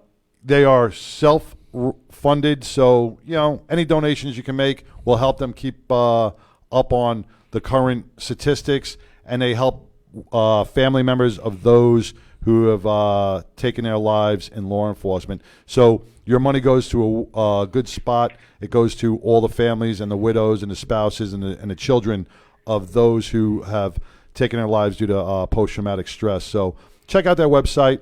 Donate $5, $10, $15, $20, whatever you can, because every little bit helps. Karen, thank you so much for everything you do. Because I know you have another job as well. You're like a workaholic, but God bless you and your staff. All right, thanks, guys. Have a good night. Thank you, too. Karen. Take care. Man, she's just an incredible woman doing what she does. All right, on that note, we're going to have to take a break. We got to really play these commercials. Thank you. You're listening to the 99% Radio Network, the Back to Blue edition, and we just finished with Karen Solomon, and we'll be back right after this. Hey, this is Sideshow 12 and Mongo, host of the 99% Radio Network, broadcasting live each week on Wednesday, starting at 3 p.m. from the Fishbowl Radio Network studios at Globe Life Park in Arlington, Texas. Log on to here, the show about all things 99% motorcycling, veterans, and making a difference in your community. Be sure to log on each week on Wednesday at 3 p.m. to catch the 99% Radio Network on FishbowlRadioNetwork.com. Jump in. Podcasters and internet radio hosts, it's time to take your show to the next level. Hi, my name is Sammy G, a 30-plus year radio broadcasting veteran, public speaker, and voiceover artist. And for the last 11 years, now the proud owner of Fishbowl Radio Network, the largest and most listened to streaming platform and radio station facility of its kind. 2 years ago, I created a proprietary system to help podcasters and internet radio hosts learn how to program their show like the pros, build a constantly growing and loyal fan base, and monetize their show. I teach this system every 6 weeks via Zoom to individuals all over the world. The Behind the Mic Masterclass is 6 one-hour classes that will finally take your show to the next level. Call today, 817-633-4880, 817-633-4880, and reserve your seat for the next Behind the Mic Masterclass. Hi, Chair. Elmo wants to know, what is the census? The census is a special time when we count every single person in the country. Do kids and babies count too? Of course, counting everyone in your home helps support your neighborhood by funding schools, hospitals, and more. So complete the census by calling, going online, or returning your form by mail. It's totally private. Visit 2020census.gov and make your family count! Brought to you by Carnegie Corporation of New York and the Ad Council. Fishbowl Radio Network. FBRN.US. Your voice matters. Jump in.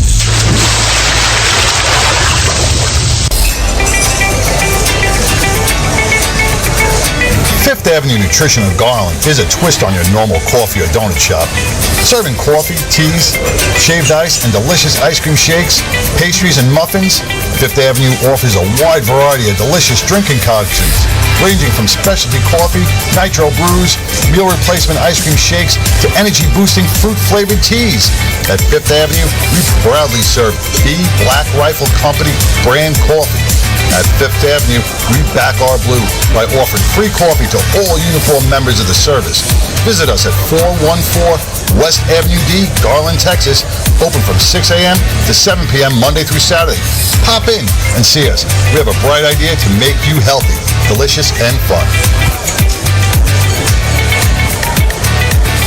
Looking to purchase or sell your home?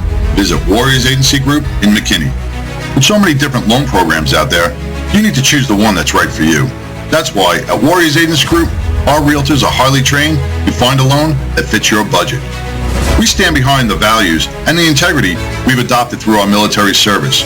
Our knowledge of military and VA benefits is what stands us apart from civilian realtors. So give us a call at 214-998-3842 or drop in at 7200 West University Suite, 300 in McKinney, Texas.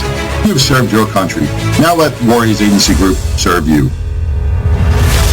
Come on in and take a trip down memory lane in Garland, Texas at TLC on the Lake, located at 4881 Bass Pro Drive. Step in and enjoy our made-from-scratch meals. It'll make you feel like you're back in Grandma's kitchen.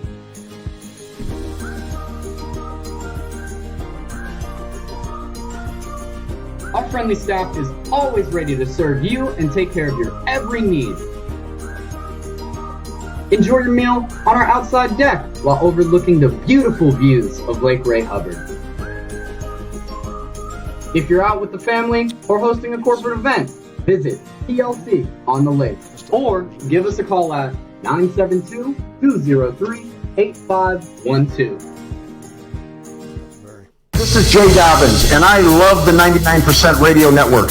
Do yourself a favor and start listening today, right now, and every day. Tune into these guys and make yourself better.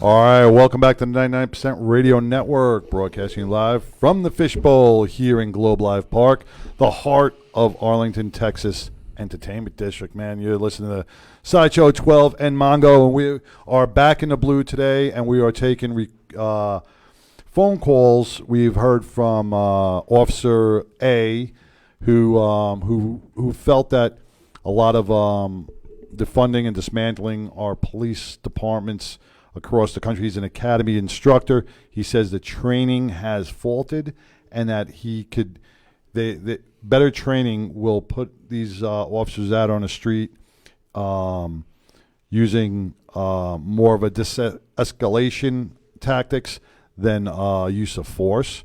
And then we had Karen Solomon from Blue Help, who we spoke about the mental health issues of our officers, and a bill that is soon to be passed, which I can't wait to see that, because that's what they've been fighting for a long time, with post-traumatic stress, making that injury now line of duty and helping out the families of those who lost the battle.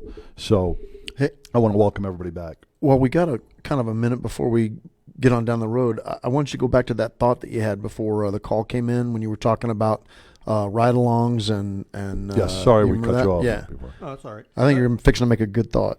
Okay, so I took my first wife on 3 ride-alongs with me, and during the course of those ride-alongs, I didn't typically come in contact with the nicest people unless I was going on a call.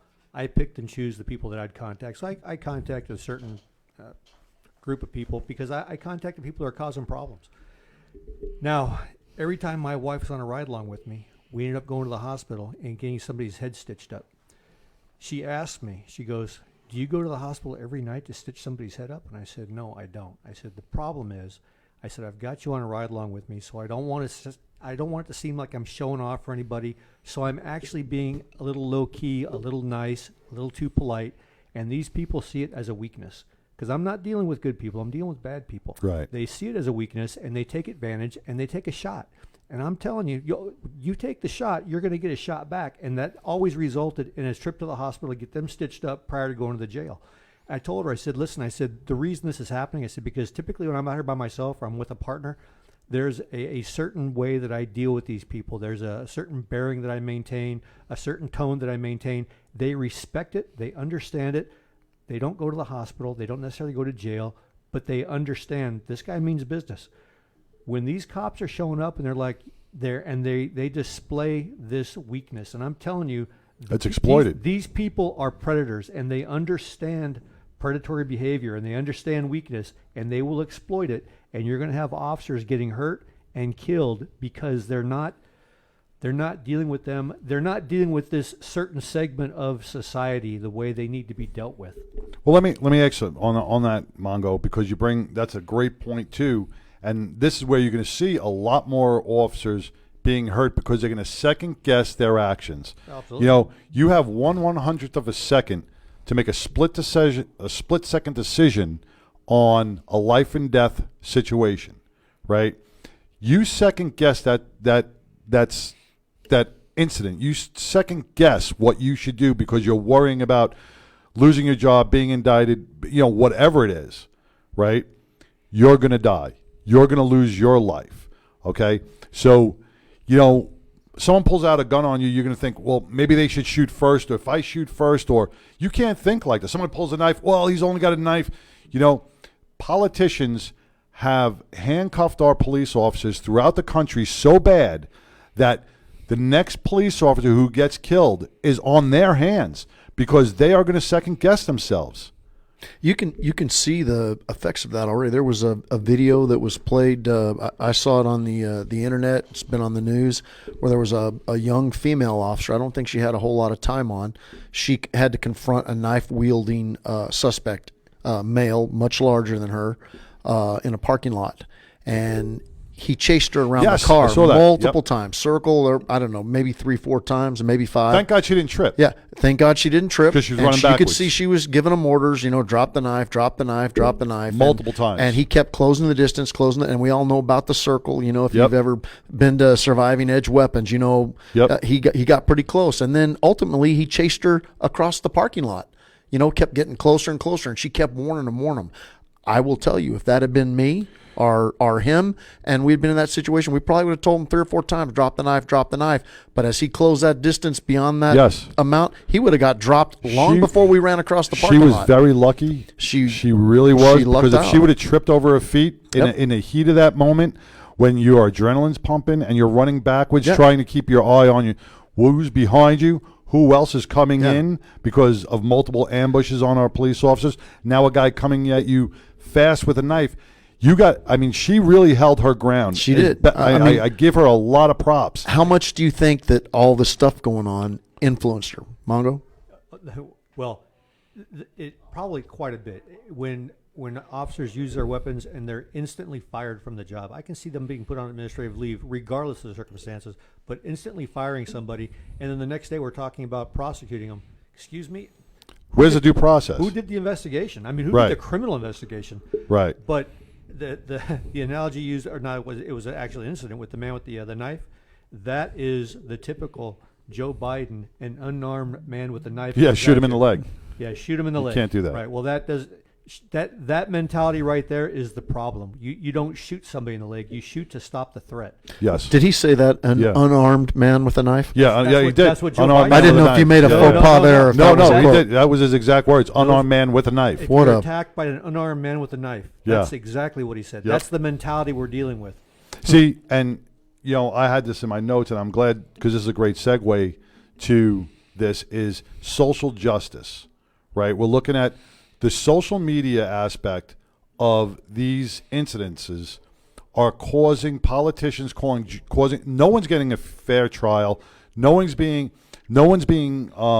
fairly investigated, because we are looking at pieces and clips of videos taken from put on YouTube.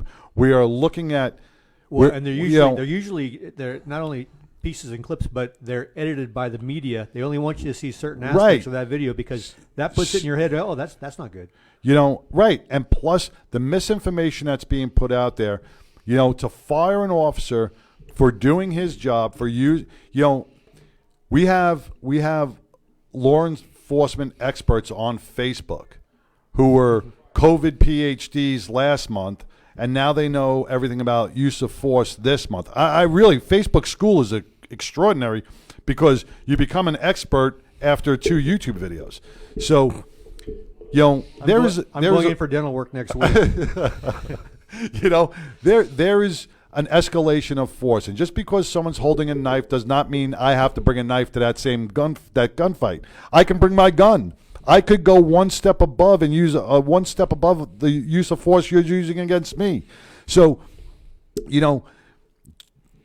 like what the officer A said, do not resist. Just comply with an order and fight it out in court. Just comply with the officer if you feel you're being wronged. If you feel that something's not, granted, you may fear the police, so just don't argue. Just if you feel you were wrong, go write a complaint. That's what they have internal affairs for. That's go to the people and report them for unjust. Beg that it's an unlawful arrest, and then sue. That's just right. Beg for it. Yeah, once you start agitating a situation, you've upped the level of the aggression in that event.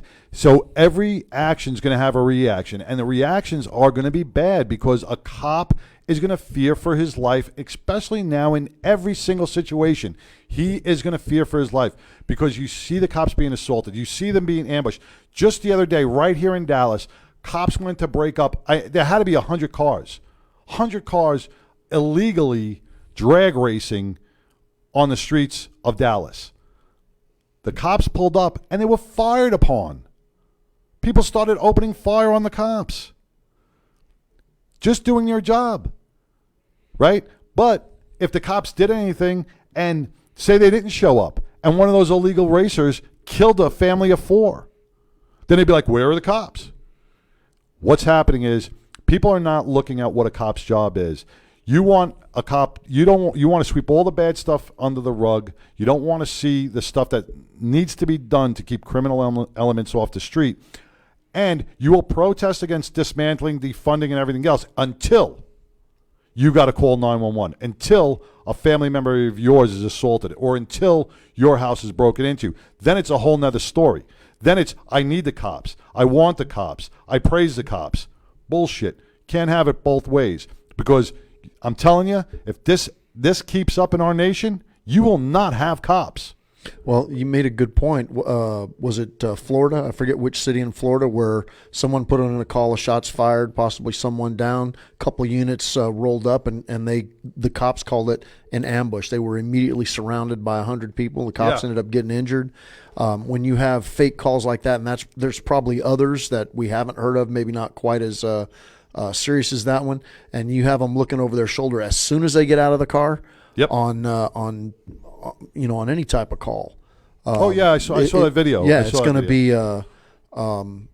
It's just going to snowball. There's going to be some bad things that are going to happen that ordinarily in ordinary times would be. No one would blink twice because you do stupid things, you get stupid results. But if it's unjust, let the justice system take care of it. Right. Not this social media thing. Look at just what happened in NASCAR. Just with the noose. Okay. Was that Bubba Smollett? Bubba Wallace. You can't tie his shoes anymore either. Social media got all over it. Everybody went all over it, and all of a sudden, boom! There was a noose hanging. So now everybody's perception is this big noose was hanging over his car in his garage, and who the hell did this? I mean, I'm a NASCAR fan, and I was like, holy shit, who could do that? It's okay. CNN is still on the news story. And I'm like, oh my God, that's horrible. And then, how could another driver do that to him? And now to find out it was the pull-down cord for the garage door that's been there since 2019? For every garage door at Talladega since 2019, not just his. Where was the investigation? I mean, the FBI investigated. But right. We sent. They could send 15 agents down there for that crap to investigate that. 15. Right? Don't we have some terrorists that they need to be looking after, or some of these guys that are shooting at cops, taking over police stations, tearing down monuments? We don't send 15 agents to a missing kids. If a kid is missing on an Amber Alert, we don't send 15 agents to investigate. 15 to talk to General Flynn, and that was a national security issue. Hey, do you think they sent 15 FBI agents to Epstein Island? Yeah. We don't send... Do you think they did? Not that they admitted. This is the state that we are in. And, just to get off law enforcement for a second, and let's flip the script into a civilian type of world. Okay, where we have people, especially here in Texas, who are concealed gun carry permit holders, right? We are seeing more and more and more on the news, on social media, of unprovoked attacks by teenagers, and the threats of kill this group, kill that group, kill this group. Right, we've seen attacks in the malls. We've seen attacks on store employees. They just had an attack on a restaurant manager. We're seeing these attacks happen all over the place. What's going to happen when one of these groups attacks a concealed handgun permit holder? He is going to fear for his life, and he is going to kill somebody. Not that he wants to, but you're going to give him no choice to make that decision. There's a video on YouTube where was it a former city councilman or current city councilman is attacked by one of these little street thugs with a skateboard. I saw that. He smoked them in New Mexico. I think. Yeah, it might be. I can't remember where it was, but we could probably find it pretty quick. Yeah. I mean, social media is really taking this to a bad level. It's costing people their lives. The mainstream media is brainwashing you on different aspects by not letting a proper investigation be done. Okay, and they're changing the verbiage. I mean, look now, 15. Just going on the Bubba Wallace thing with NASCAR, we have 15 FBI agents who investigated this, right? Plus and NASCAR's investigators, and they're still going, no, it was a noose. That investigation was not. We're doubting the facts from the FBI. So, are there really any more true facts out there? Who's allowed to investigate?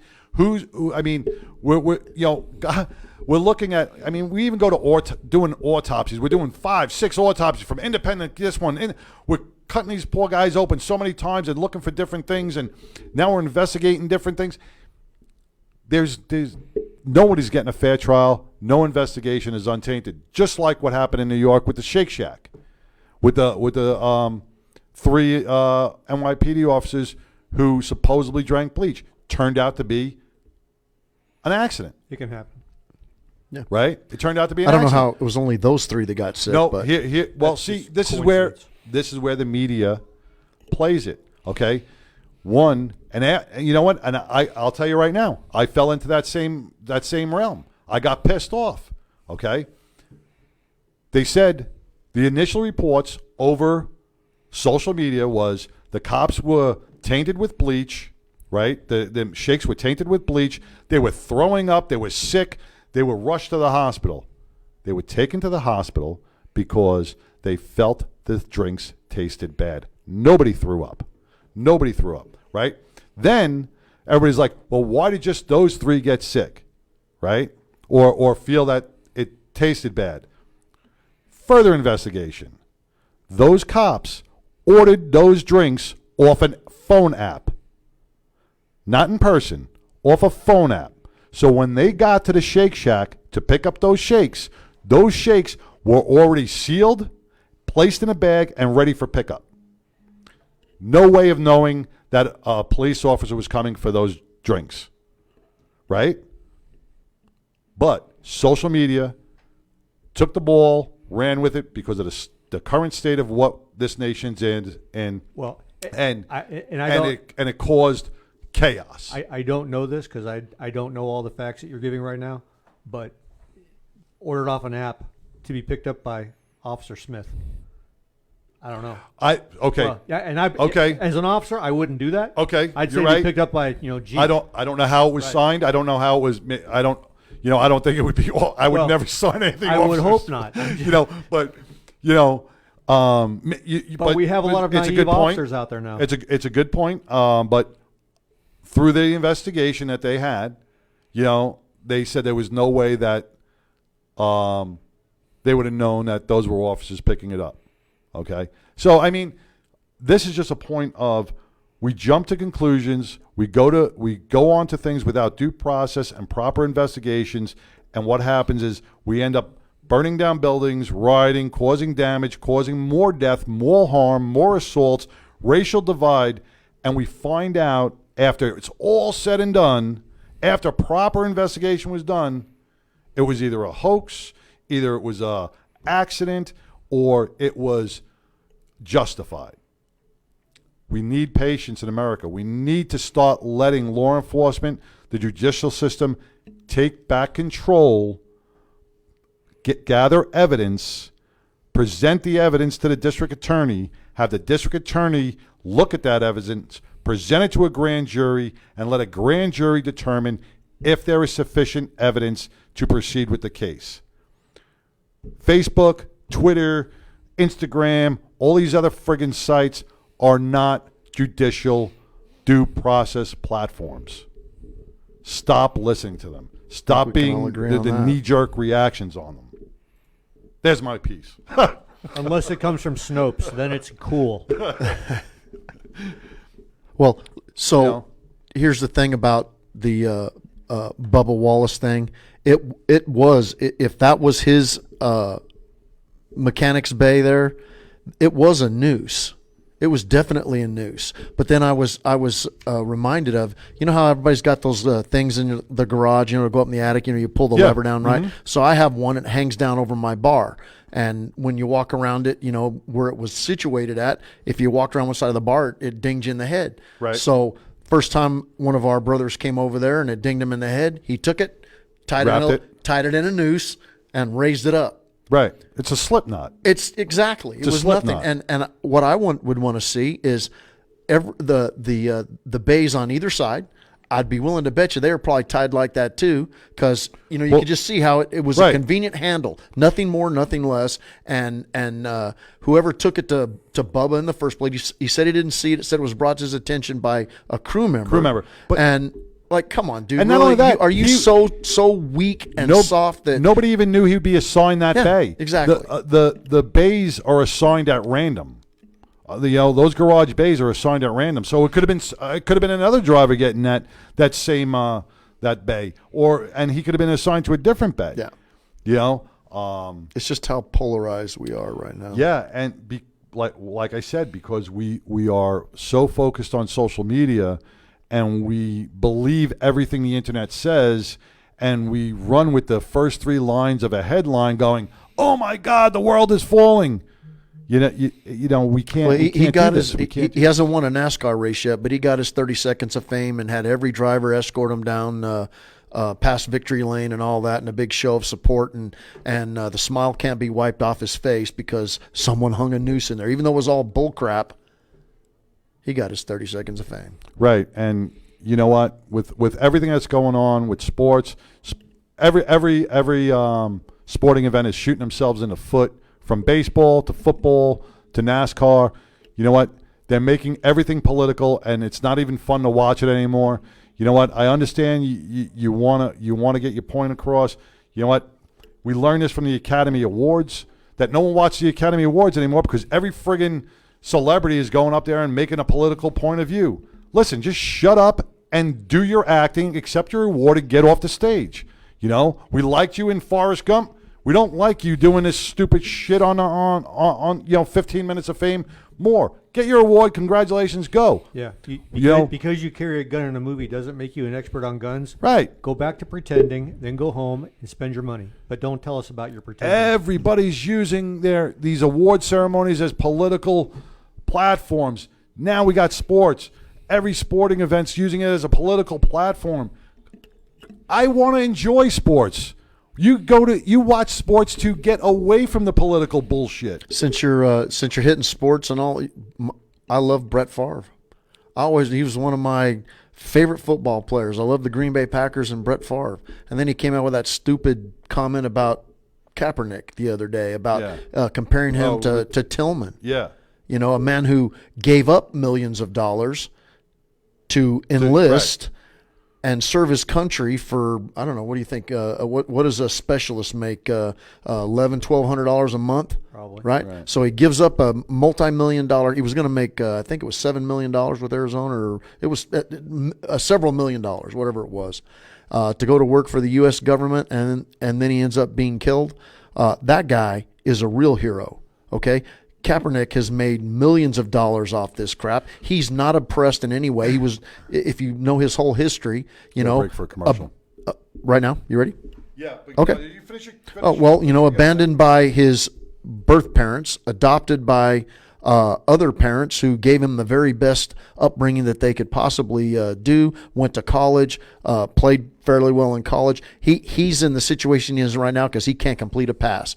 Plain and simple, and because he's an idiot, not worth the effort to hire. Let's before we break for commercial, I just want to get on to Kaepernick because you said that. Okay, you know what? He wouldn't be so hated. You know what? And he would have been more respected on kneeling, right? Listen, it's your right to protest, sure, right? And you want to kneel? That's fine. Don't do it during the national anthem. Do it. Yeah. Kneel after you score a touchdown. And don't wear the piggy socks either. Right. Kneel after you. Right. Exactly. Kneel after you score a touchdown. Kneel after you put a. Do something for the team. Right. Oh, wait a minute. Tim Tebow got in trouble for kneeling, remember? No. Yes, he did. But Tim Tebow at least scored a touchdown before he started kneeling. So if you're going to kneel, Kaepernick, do something for the team. See, show your worth, then kneel. But then make your 5-second statement. But see, here once again, social media, right? immediately they would turn, because Kaepernick didn't say anything in the very beginning, he was kneeling and kneeling and kneeling, right? Everybody thought he was against the United States flag and veterans, right? But then he came out with the police brutality. But everybody was, because they're both related. Good, right. So he should have just not kneeled during the national anthem. The national anthem you stand for. That's what's pride. But that's a whole nother show. So you're listening to the 99% Radio Network. I think we are having a great conversation. We're getting a lot of stuff done. But we're going to break for a quick commercial. Come on in and take a trip down Hello, this is Cheryl Grace, host of the award-winning Authors Lounge radio show, broadcasting live each week on Tuesdays at 4 o'clock p.m. from Globe Life Park in Arlington, Texas. Log on to hear authors, publishers, and other creatives discuss their latest works and also get feedback from listeners. Be sure to log on each week on Tuesdays at 4 p.m. to catch the Authors Lounge radio show. FishboneRadioNetwork.com. Jump in. Enjoy your meal on our outside deck. Podcasters and internet radio hosts, it's time to take your show to the next level. Hi, my name is Sammy G, a 30-plus year radio broadcasting veteran, public speaker, and voiceover artist. And for the last 11 years, now the proud owner of Fishbowl Radio Network, the largest and most listened to streaming platform and radio station facility of its kind. 2 years ago, I created a proprietary system to help podcasters and internet radio hosts learn how to program their show like the pros, build a constantly growing and loyal fan base, and monetize their show. I teach this system every 6 weeks via Zoom to individuals all over the world. The Behind the Mic Masterclass is 6 one-hour classes that will finally take your show to the next level. Call today, 817-633-4880, 817-633-4880, and reserve your seat for the next Behind the Mic Masterclass. The Centers for Disease Control and Prevention is working to help keep you and your community safe from the threat of novel or new coronavirus. Take the following everyday steps to help avoid the spread of all respiratory viruses. Don't breathe. Wash your hands often with soap and water for at least 20 seconds. Cover your cough or sneeze with a tissue. Throw the tissue away and then wash your hands. Avoid touching your eyes, nose, and mouth. Clean and disinfect frequently touched objects or surfaces, such as remote controls and doorknobs. Avoid close contact with people who are sick. And stay home if you are sick. Call your healthcare provider if you develop fever, cough, or difficulty breathing. For more tips, visit cdc.gov. Fifth Avenue Nutrition of Garland is a twist on your normal coffee or donut shop. Serving coffee, teas, shaved ice, and delicious ice cream shakes, pastries, and muffins, Fifth Avenue offers a wide variety of delicious drinking concoctions, ranging from specialty coffee, nitro brews, meal replacement ice cream shakes, to energy-boosting fruit-flavored teas. At Fifth Avenue, we proudly serve B Black Rifle Company brand coffee. At Fifth Avenue, we back our blue by offering free coffee to all uniformed members of the service. Visit us at 414 West Avenue D, Garland, Texas. Open from 6 a.m. to 7 p.m. Monday through Saturday. Pop in and see us. We have a bright idea to make you healthy, delicious, and fun.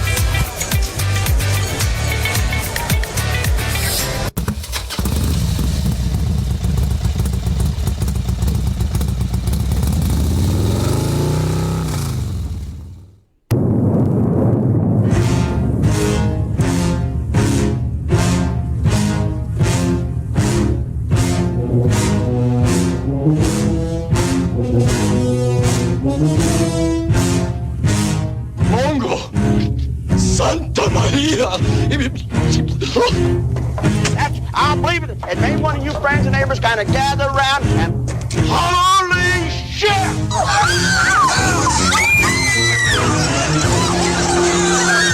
Here comes Mongo. All right, everybody, bear with me for a page or two because I got to give you a little background before we get into this. So today, Mongo Log is on conspiracy theories.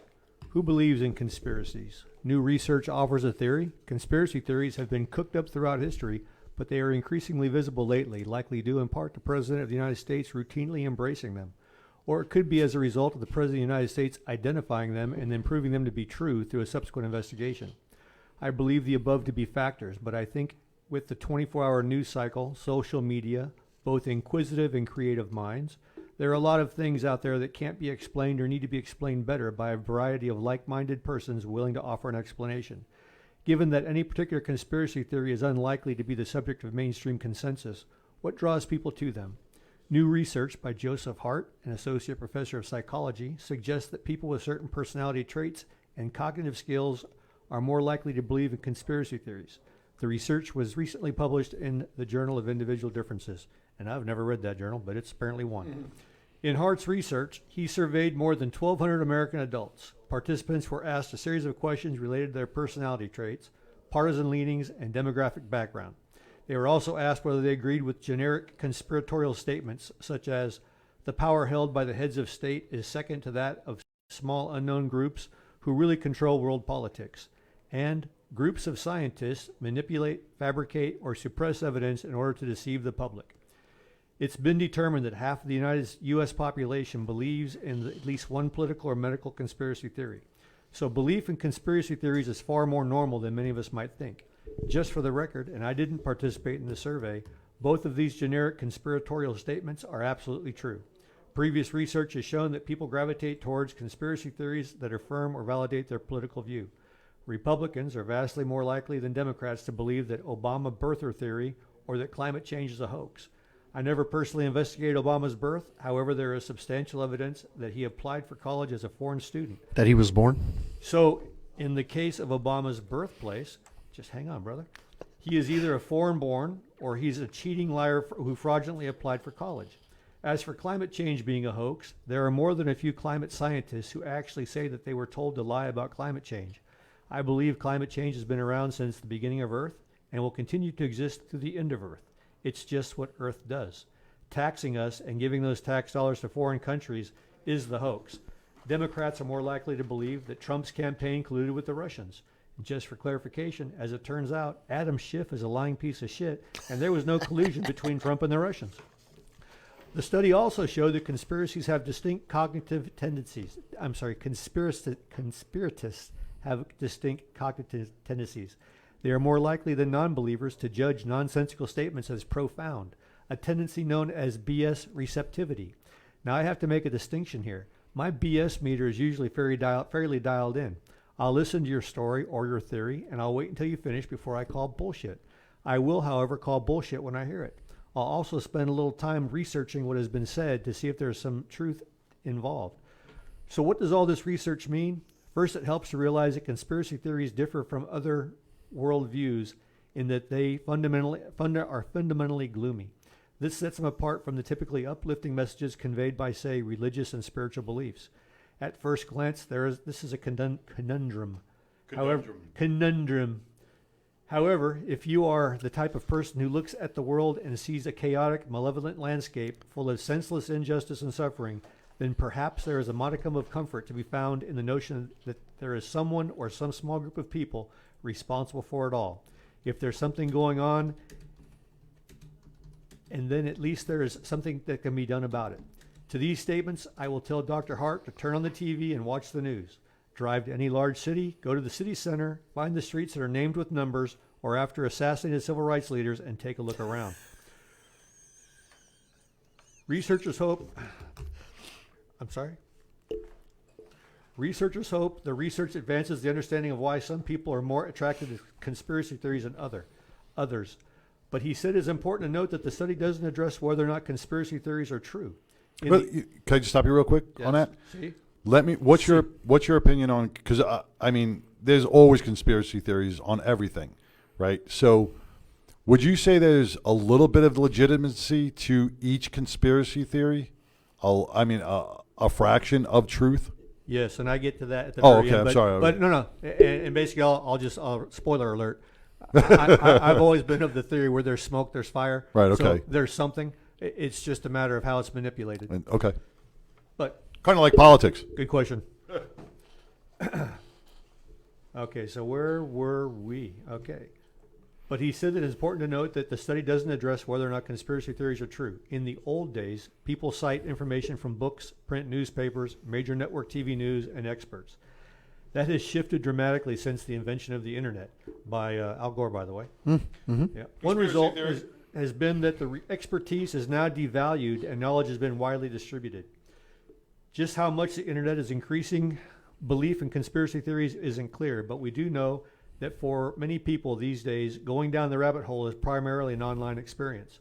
While some are likely to believe that vaccines cause autism, it's hard to distinguish between reliable information and misinformation when you're trying to find answers from social media.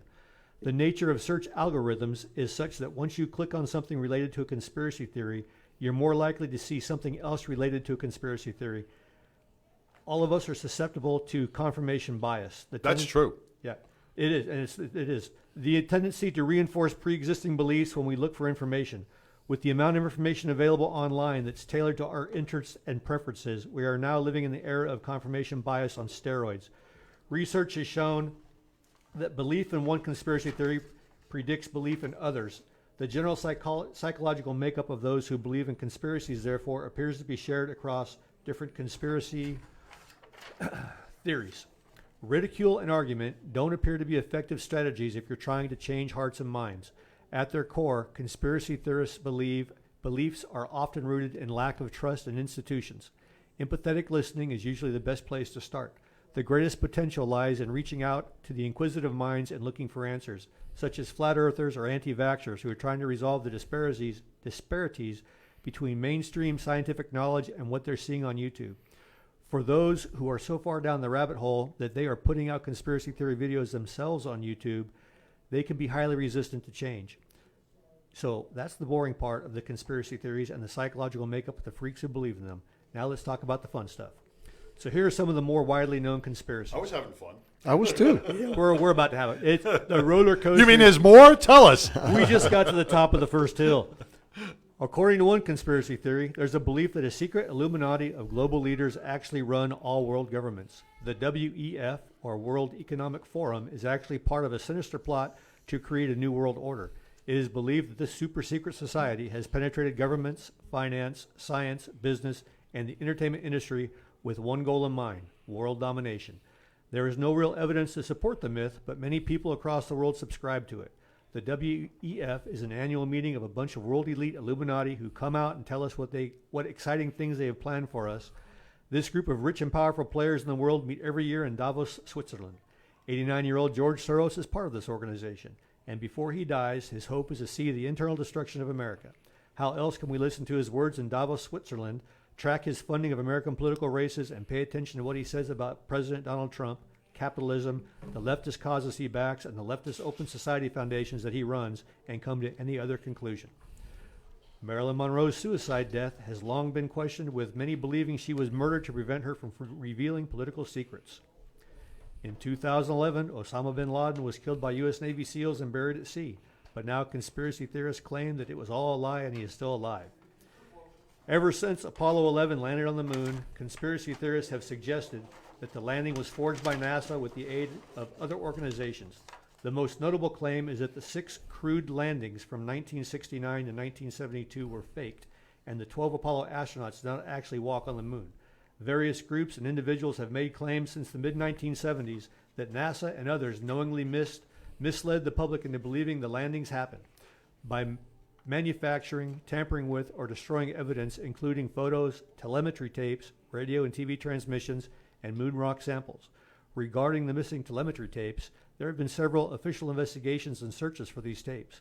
One official explanation for the missing tapes is that in the early 1980s, NASA's Landsat program was facing a severe data tape shortage, and it is likely the original telemetry tapes were erased and reused at this time. Yeah, that seems like something we should do. Erase and reuse the telemetry tapes from the first lunar landing for another project. What possible historical significance would they have? The September 11th attacks on New York's Trade Center were believed to be conducted by Al-Qaeda. Other people believe it was staged by the American government to justify a war on Iraq. The Pearl Harbor conspiracy theory states that U.S. President Franklin Delano Roosevelt had foreknowledge of the attack on Pearl Harbor and deliberately allowed the Hawaiian base to be attacked. There's been a lot of mystery around the disappearance of Malaysian Airlines flight MH370. One being that the plane was hijacked by Russia's President Vladimir Putin and flown to Kazakhstan.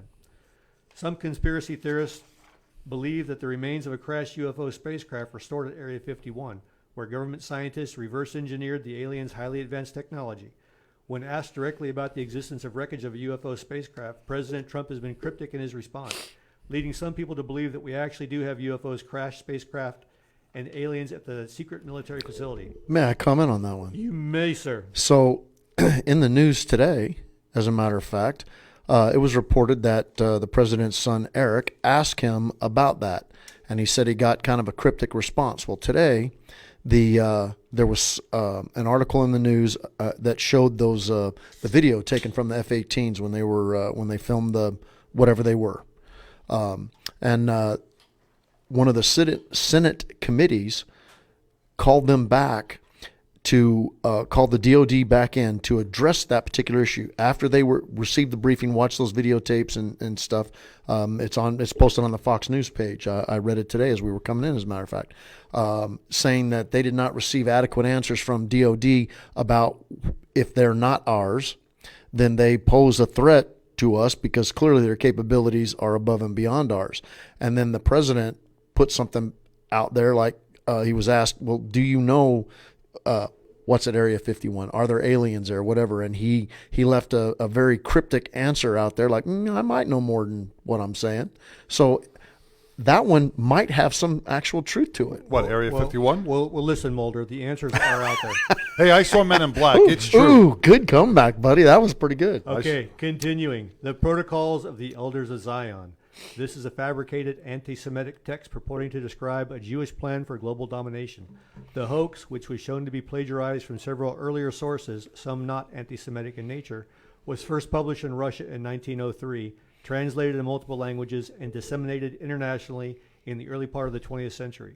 According to the claims made by some of the publishers, the protocols are the minutes of 24 sessions of the meetings of the 12 tribes of Israel, during which Jewish leaders discussed their goal of global Jewish domination by subverting the morals of the Gentiles and by controlling the press and world economics. Yeah, that worked out real well for them during World War II, didn't it? Yeah, sure did. The Loch Ness Monster, known as Nessie, has been around since 1933, with over 1,000 people claiming to have seen the beast and some actually photographing I saw him in the water. Hey, she's real. The contrail conspiracy, or as some say, the chemtrail conspiracy. It is the belief that long-lasting condensation trails are chemicals left behind by high-flying commercial airliners. They consist of chemical or biological agents left in the sky by high-flying aircraft, sprayed for nefarious purposes undisclosed to the general public. Those who subscribe to the theory speculate that the purpose of the chemtrail release may be solar radiation management, weather modification, psychological manipulation, human population control, or biological or chemical warfare, and that the trails are causing respiratory illnesses and other health problems. In the United States, the deep state is a conspiracy theory which suggests that collusion and cronyism exist within the U.S. political system and constitute a hidden government within the legitimately elected government. Some believe that there is a hybrid association of elements of government in parts of top-level finance and industry that is effectively able to govern the United States without reference to the consent of the governed as expressed through the formal political process, or consider the deep state to encompass corruption prevalent among career politicians and civil servants. The deep state draws power from the national security and intelligence communities, a realm where secrecy is a source of power. Some believe that the increase in the power of the U.S. intelligence community since the September 11 attacks has built a fourth branch of U.S. government that is in many ways autonomous from other branches and specifically from the executive branch. The Men in Black. Yes. In May 2017, former Democratic U.S. Representative Dennis Kucinich stated in an interview on Fox News that a deep state within the bureaucracy is trying to destroy Trump's presidency. Now, just for reference, Dennis Kucinich was I believe he was a Democrat. Very liberal Democrat. Yeah, but he actually believed this. He further elaborated that the political process of the United States of America is under attack by the intelligence agencies and individuals in those agencies. Former NSA leaker Edward Snowden has used the term generally to refer to the influence of civil servants over elected officials.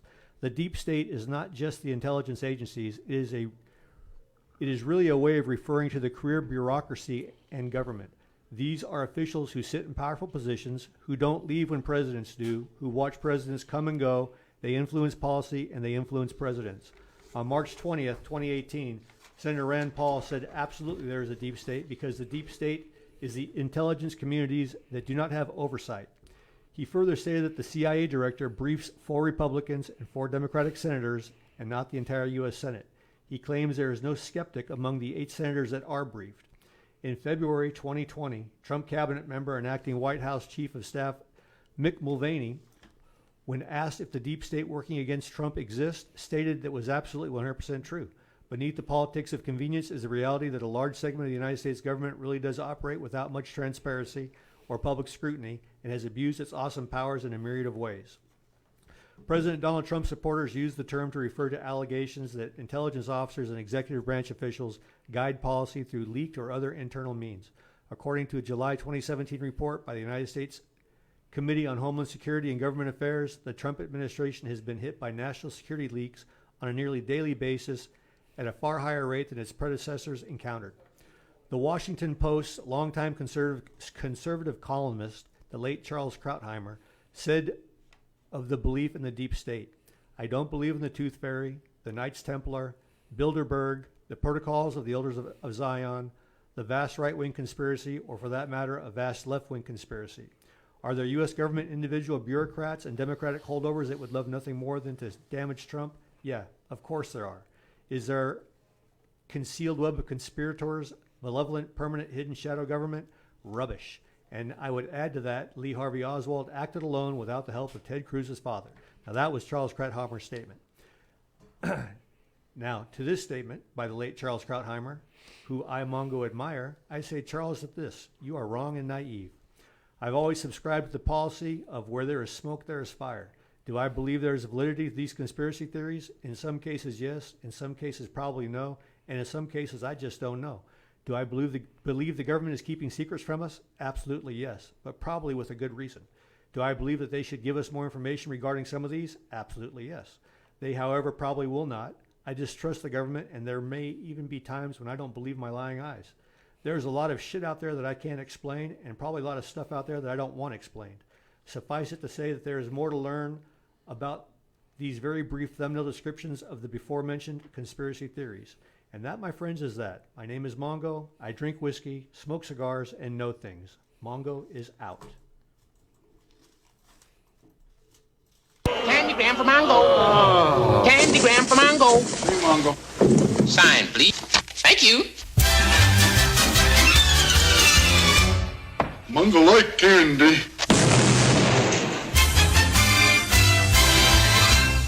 Once again, another great Mongo log on conspiracy theories. Man, you know, you wrapped it up with the best part of it was that we don't really want to know what's going on. You know, because if we really knew the secrets of our nation, we would run in so much fear. We would live in fear. I mean, we think we're in fear now. Can you imagine the things? I mean, just as a law enforcement, that you don't even want to tell your family the things that happen out in the streets or the things that you see out in the streets for fear that you're going to bring that home and they're going to have that mental image in their brain. Can you imagine the high level of, even if the deep state does exist, the things that they know that if they brought to the civilian population and said, hey, you know, just think of Men in Black, man. There's UFOs flying over us ready to annihilate the Earth. There would be anarchy. If we knew, we'd have so many autonomous zones set up. If we knew all the stuff that there is to know, there'd be no toilet paper on the shelves That's for years. Okay, so I got a question for both of you. Which of all the conspiracy theories that exist, and you got some good ones right there, and some of them politically are pretty interesting that I'd like to know about. But I have my personal favorite. But if you could pick one, Sideshow, one conspiracy theory that you wanted to know the absolute truth behind it, what would it be? I'm going to go with the one that everybody else wants to know. Who the hell killed Kennedy? Was there a second shooter? Okay, all right. You know, I mean, that's what I would want to know. Mongo? I'd probably go with the space aliens. That one's those are both great ones. And the Marilyn Monroe one kind of ties into that. You know, you can even go one further than Marilyn Monroe.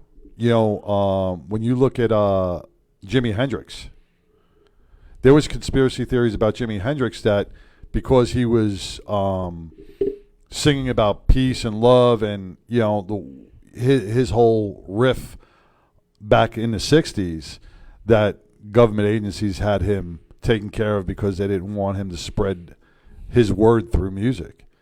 You know, I mean, which you never know. And the Marilyn Monroe thing, dude, I wouldn't trust a Kennedy. I wouldn't get a call with a Kennedy. Here's mine. You know, I want to know if all the people that are attached to the Clintons, if they really killed themselves and the nature of their deaths. I want to know. Dude, I've got a Deadpool that I'm going to do later on. I mean, it's going to take time, but I've got like a Deadpool of like 40 people. Yeah.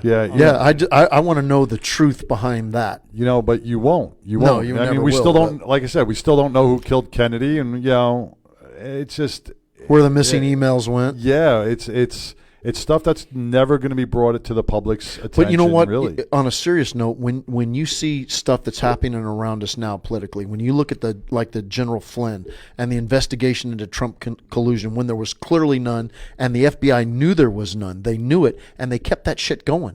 And the FISA warrants that they lied. These are the top guys, and they lied. And then the top guy, the acting AG, signs off on it. Now, he says he didn't know and that he wouldn't have signed it if he knew. But did he know?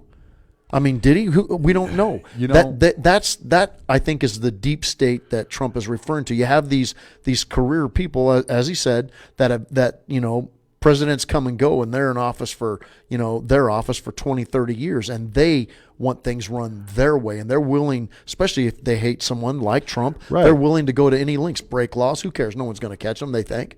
Well, when you look at politics, and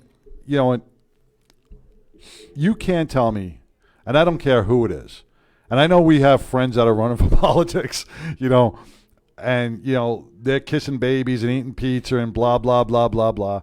But once you get to that level, once you get into that seat of Congress or in that Senate seat, you know what? You're a hypocritical liar. I don't care if you're Republican, Democrat, or Independent. I don't believe one word most of our politicians spit out of their mouth. Okay, because they all want the one thing. They want power. They want power, and the collateral damage is us. They don't give a shit about us. They don't care. They want their house on the hill. They want their pensions. They want their, once in a while they'll appease us with a bill or a law, but they didn't get to their point of power by telling the truth. I used to disagree with you, but my faith in that, I used to think. Obviously, there's some of them. You used to have faith in the government. Some of them are pieces of crap. Yeah. Okay, they definitely are. You know it going in there. Jerry Nadler's a piece of crap. Adam Schiff is he's a piece of crap too. You just know these guys are every time they speak they're lying. But there was a California congressman, actually a couple. Cunningham, I'm trying to remember his first name. He was a fighter pilot in Vietnam. He was Randall Cunningham, and he was a congressman from San Diego. I don't know. But, I met him. I actually met him before he was a congressman at an air show at Point Mugu many years back. Got his autograph in my book.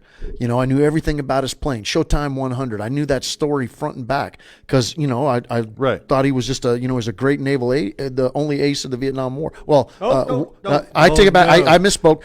Richie, the Rio Richie from the Air Force also shot down, but Cunningham was the only naval ace of the Vietnam War. Right.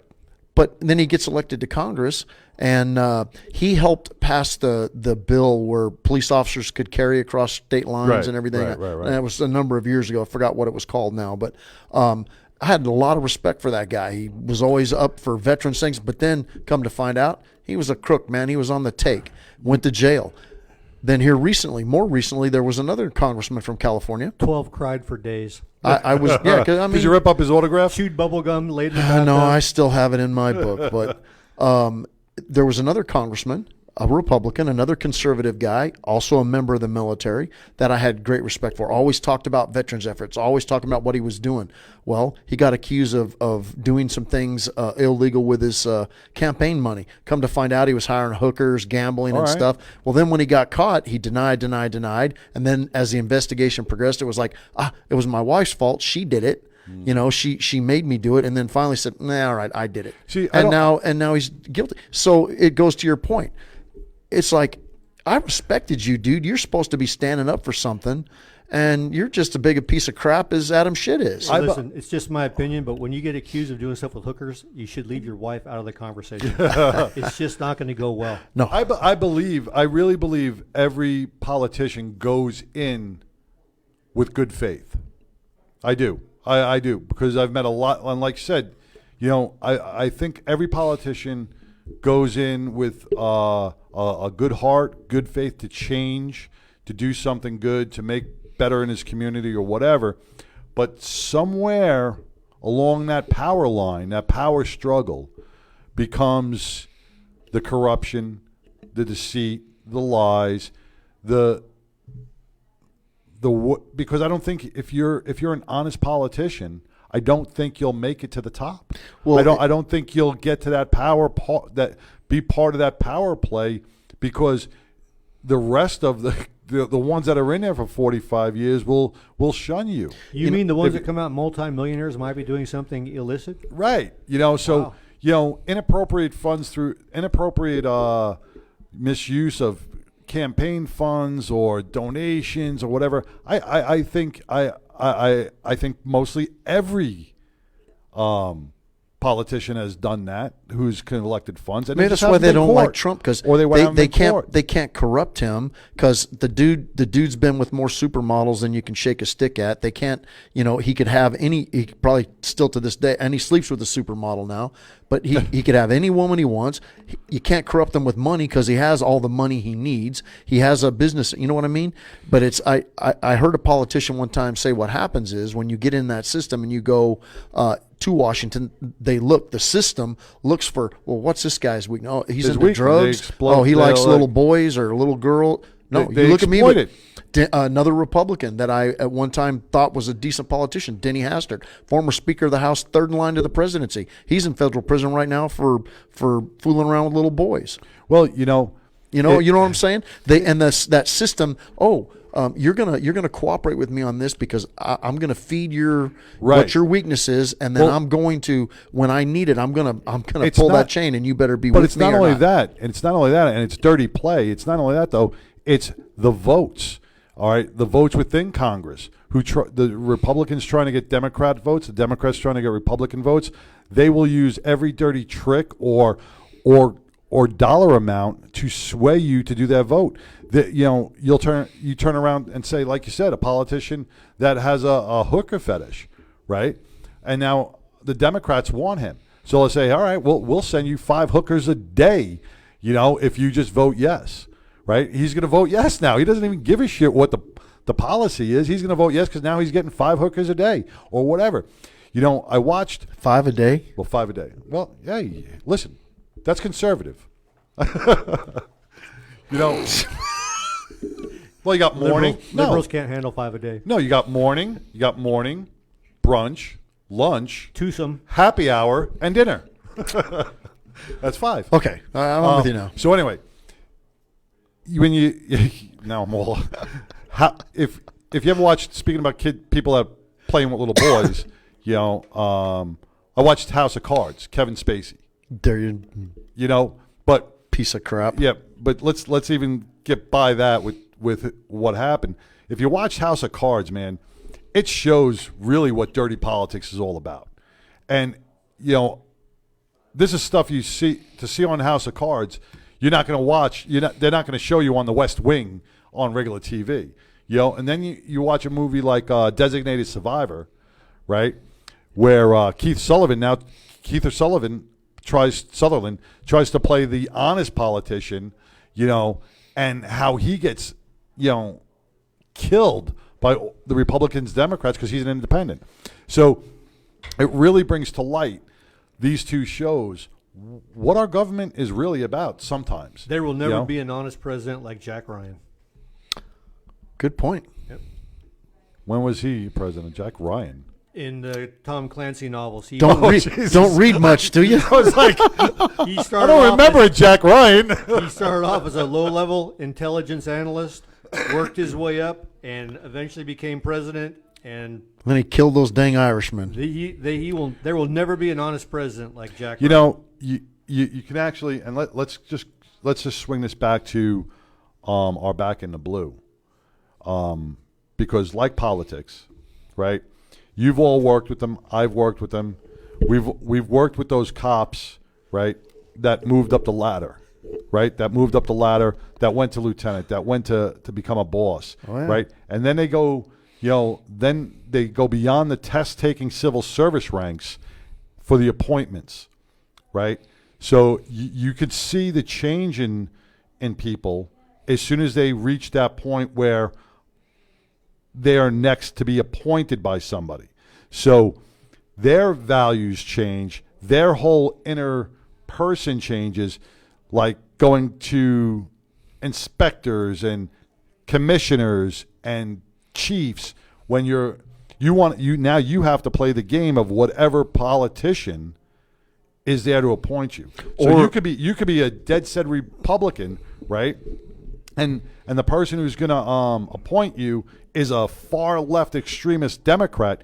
If you're not agreeing to his views or his ways, guess what? You're not going to be appointed. So you twist your moral values to fit that guy's agenda to get that political promotion, and that is where lies a lot of the problems. There's that, and then there's the other side of that coin. And I was just thinking as you were talking, because your accent reminds me of it, the cops that use the system and the protections that are kind of built into the system to benefit themselves. And I was thinking of those two New York cops that worked for the mob, carried out the contract killings for the mob.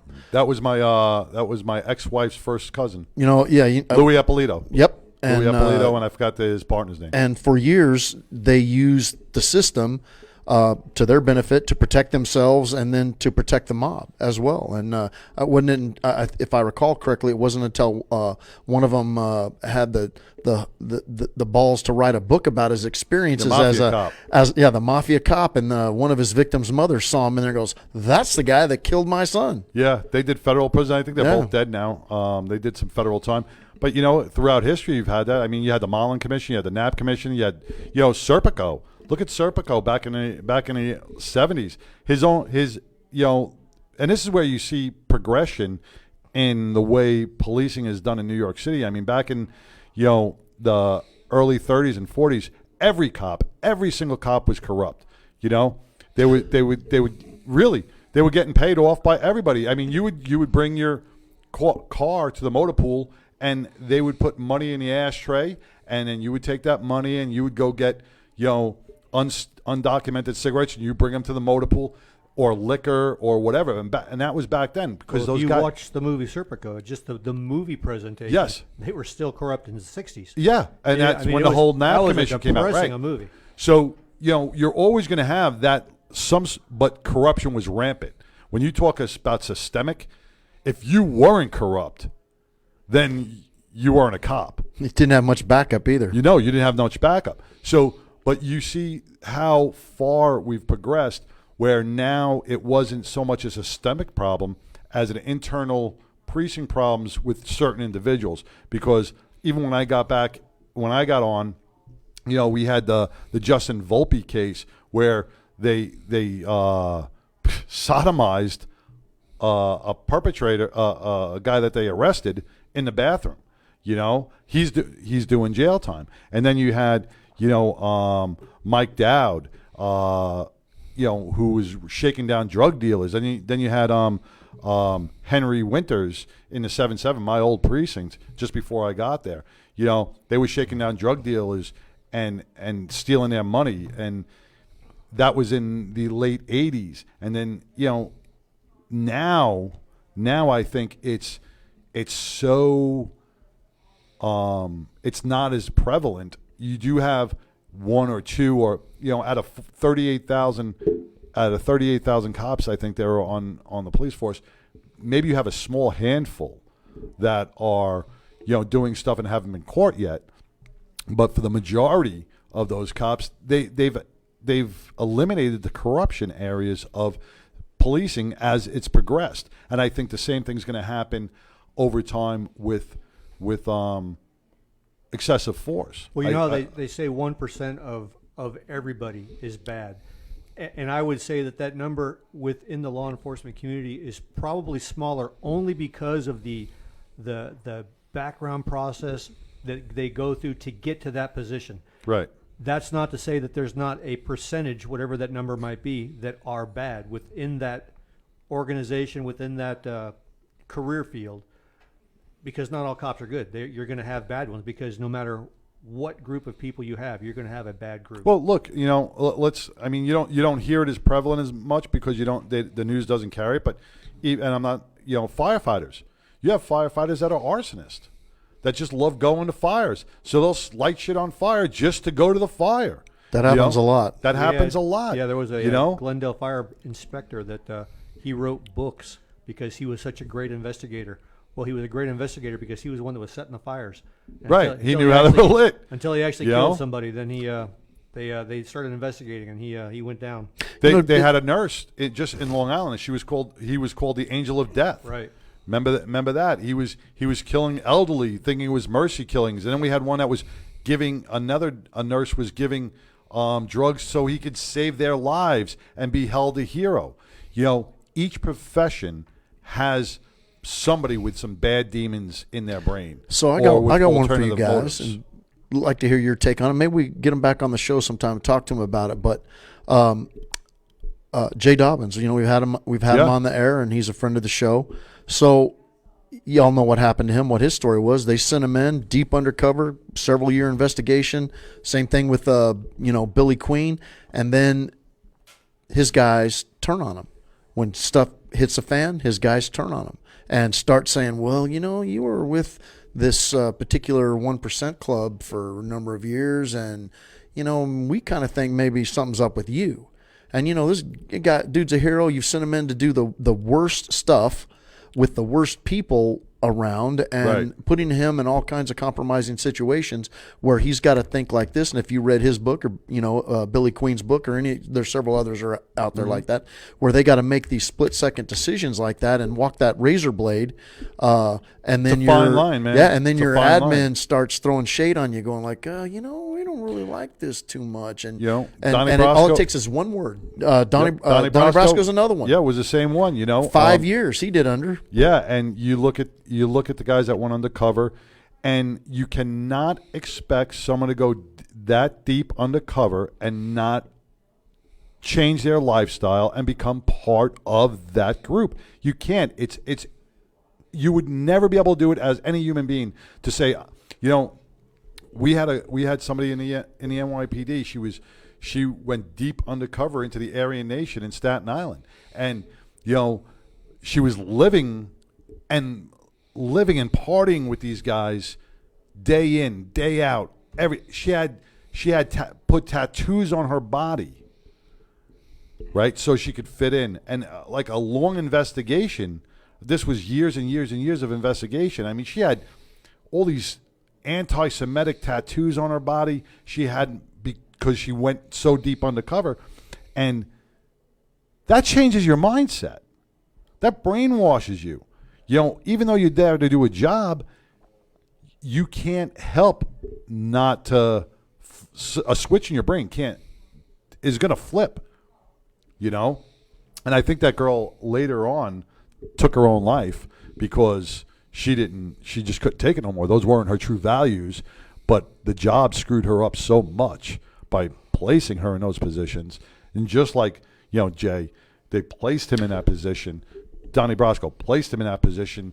They got what they wanted them. They used them. They mentally abused them, and then, expected that they're going to come out of it all fucking sunshine and roses. It's not going to happen. I watched. I wonder. You saying that made me wonder. On Donnie Brasco, I've watched him.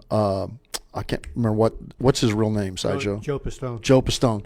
A couple different times on television, talk about that whole case and how it developed, and his relationship with some of those guys, like Lefty. Yeah, he got close to them. Yeah, he got close to him, and then I wonder when he knew when he got pulled out of that, and they let that crew, was it Sonny Red's crew, know that that he was the FBI, and he knew that was their death warning. He knew they were going to die. Sonny Black, rather. Sonny Red was the other one that got killed. Yep.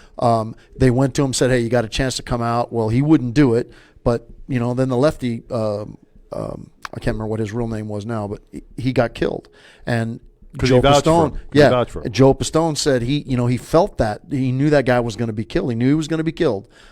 Because that was the rules, but yet he was close to him. He had feelings, and I wondered what that if he ever went to his superiors and said, "Man, I'm a little." It changed me. That would change me if someone that I spent 5 or 6 years with, and really, he said, I developed affection for that person because I was with him all the time. I ate in his house. He treated me better than my own family treated me, and then he gets killed because, hey, I'm a cop. I gotta do my job here. Right.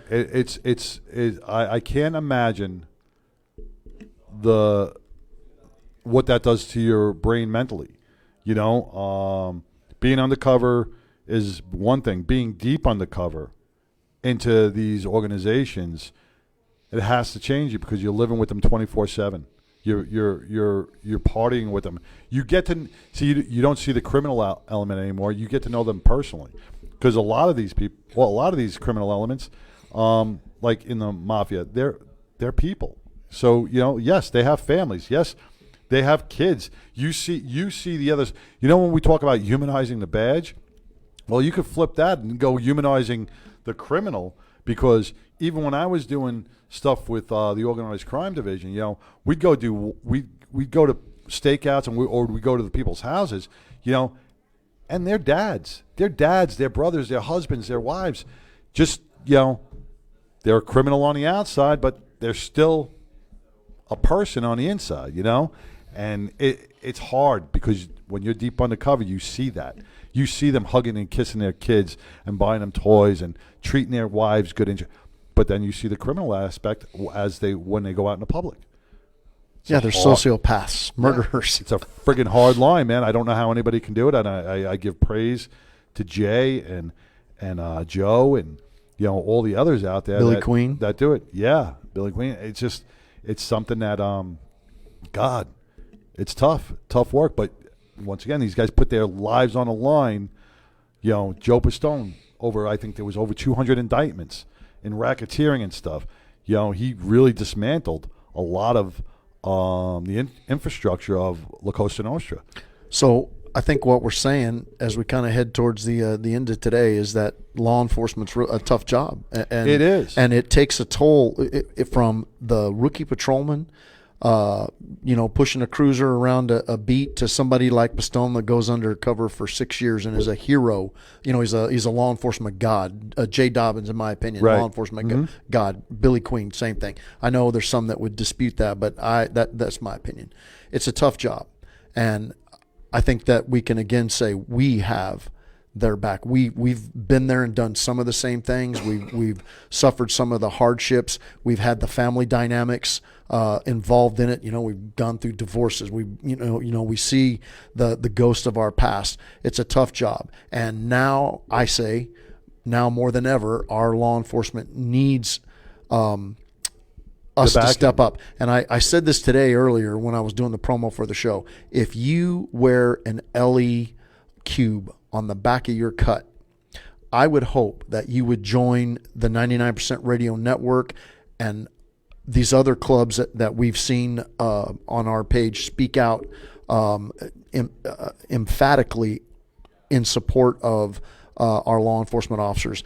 If you're not doing it, I would call on you to join the rest of us in doing that. If you're putting that cube on your back and you're saying I support, I either am LE or I support Ellie, speak out in your area and make a difference in your community and let them know. Do something positive to step up and make a stand that we support them. We got your back. Right. And I'm seeing this post go around now that people are copying that says, hi, I live in Albuquerque, New Mexico, or Dallas, Texas, or, come or to my whatever. front door. If you need a place to sit and catch your breath for a second because you're overwhelmed by what's going on and you're beating around you, come to my house. I got your back. You notice on those posts that not one address was given?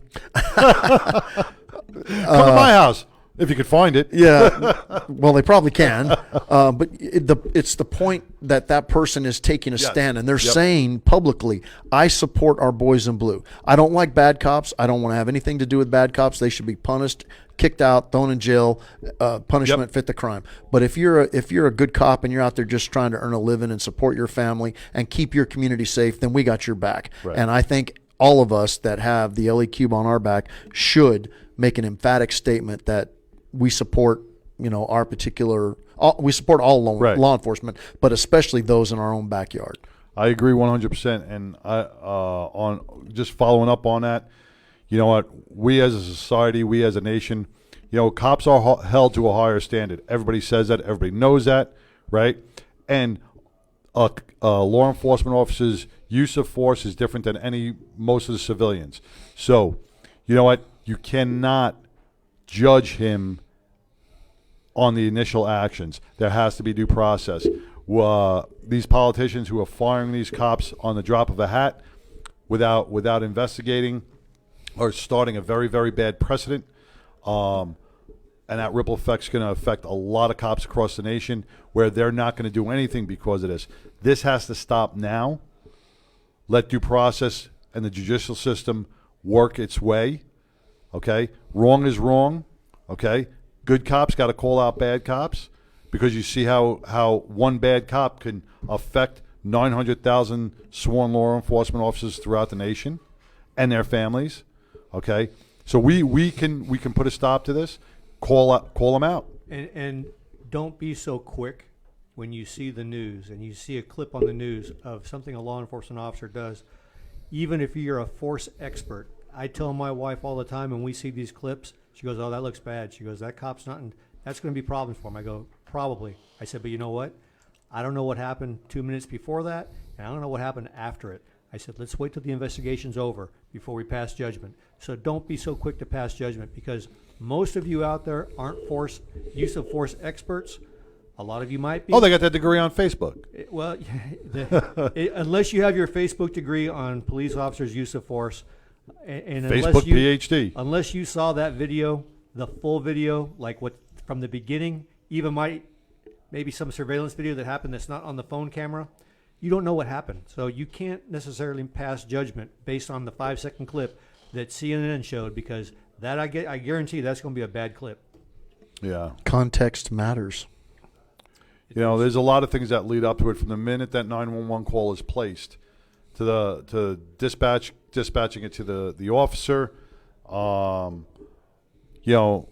Could be a gun run, could be a shots fired, and then you pull up and you don't know what it is. There's a lot of things that go on that the normal civilian population does not see. They don't hear it until months later, and already the damage is done. So once again, man, I want to thank everybody for joining us on this Back Our Blue Making a Difference Wednesday here on the 99% Radio Network, man. I want to thank our anonymous A officer for calling in, man. His insight was great. I think he, as a academy instructor, he brought a lot to the table on that. I want to thank Karen Solomon from Blue Help for calling in. I want to thank all of our listeners who have been sharing on Facebook and sharing their thoughts and opinions. I hope we answered some of the questions, and you can call us any Wednesday from 3 to 6 if you have a question. We try to stay open-minded. We try to stay on both sides of the road, and we try to give you a fair and impartial answer. And once again, like what 12 said before, sometimes our words are different because we're from a different generation, but they definitely mean no disrespect to anybody. And, we come from a less of a, I'm going to say it's snowflake era, but that's it. It's just we don't mean no disrespect to anybody. So 12, you got anything to wrap up with? I'd just like to say I'd like to keep the offer open. If you're an LE out there right now, a fireman, they've been under some stress too in these things, and you want your story told or you have something you'd like to convey to the rest of the country, you can, but you're afraid of the political repercussions or whatever. If you want to contact any one of us privately, you can send us a PM. We'll keep it confidential and destroy it after you send it, and we'll be glad to put that word out there for you. Or if you want to call in next week when we're on 3 to 6 Central Standard Time, you have our number. We list it every day. Call in, and we'll give you as much time to vent. That's an important part of dealing with the bullshit you have to face every day, and we want to be a platform for having your back. Yep. Excellent. Mongo. Well, the opinions expressed by us on this show are our opinions ourselves. They're not necessarily the show's opinion. But as Sideshow used to play the little soundbite, as far as I'm concerned, I'm an asshole. So that's just the way it goes. Hey, just real quick, our August 1st event has been moved from the museum in Nevada to the Harley-Davidson location, the new one in Allen. And where that's right. Black Gold, it's at 11007 Sam Rayburn Tollway. Due to circumstances beyond our control, we did have to move it, so we've started putting the flyers together for that, and we'll have getting them out. We're getting in the process of putting that all together as we speak. The date's still the same, just a different location. Yep, same date, same show. Going to be a great show. Just we'll get to break in. I think we're going to be the first event at the brand spanking new Black Gold Harley-Davidson of Dallas in Allen. It's going to be great. Yeah, it will be a great show, and I hope everybody can get out there. And we know COVID has caused some issues with a lot of events that are going on, and hopefully we'll get off this one without a hitch. Hey, I want to throw a shout out, Pyro. If you're still on there, brother, if you're in France, we might have a little bit of a language barrier if I'm reading your message correctly. We would love to have you communicate with us, and we'd love to hear from you direct. We have some friends over in Belgium and Italy. We haven't talked to anybody in France yet, but we'd love to talk to you. If you want to send a PM, we'd love to set that up maybe for next week or read a statement from you or something like that. So if I'm understanding you correctly, you're in France, and we want to hear from you. All right, man. Well, for those of you still out there, and see we still have a large listening audience, I want to thank you. God bless. Stay safe. Keep your head on a swivel out there. And don't second-guess your trainable actions, all right? And coming up next is the award-winning Mad Radio Show with myself and Sam Horowitz. We'll be coming up with the Block Association. We have a firefighter who's coming on who has a great organization. So stay tuned. That will be coming up at 6 o'clock. And until next week, peace, love, and stay well. Take care.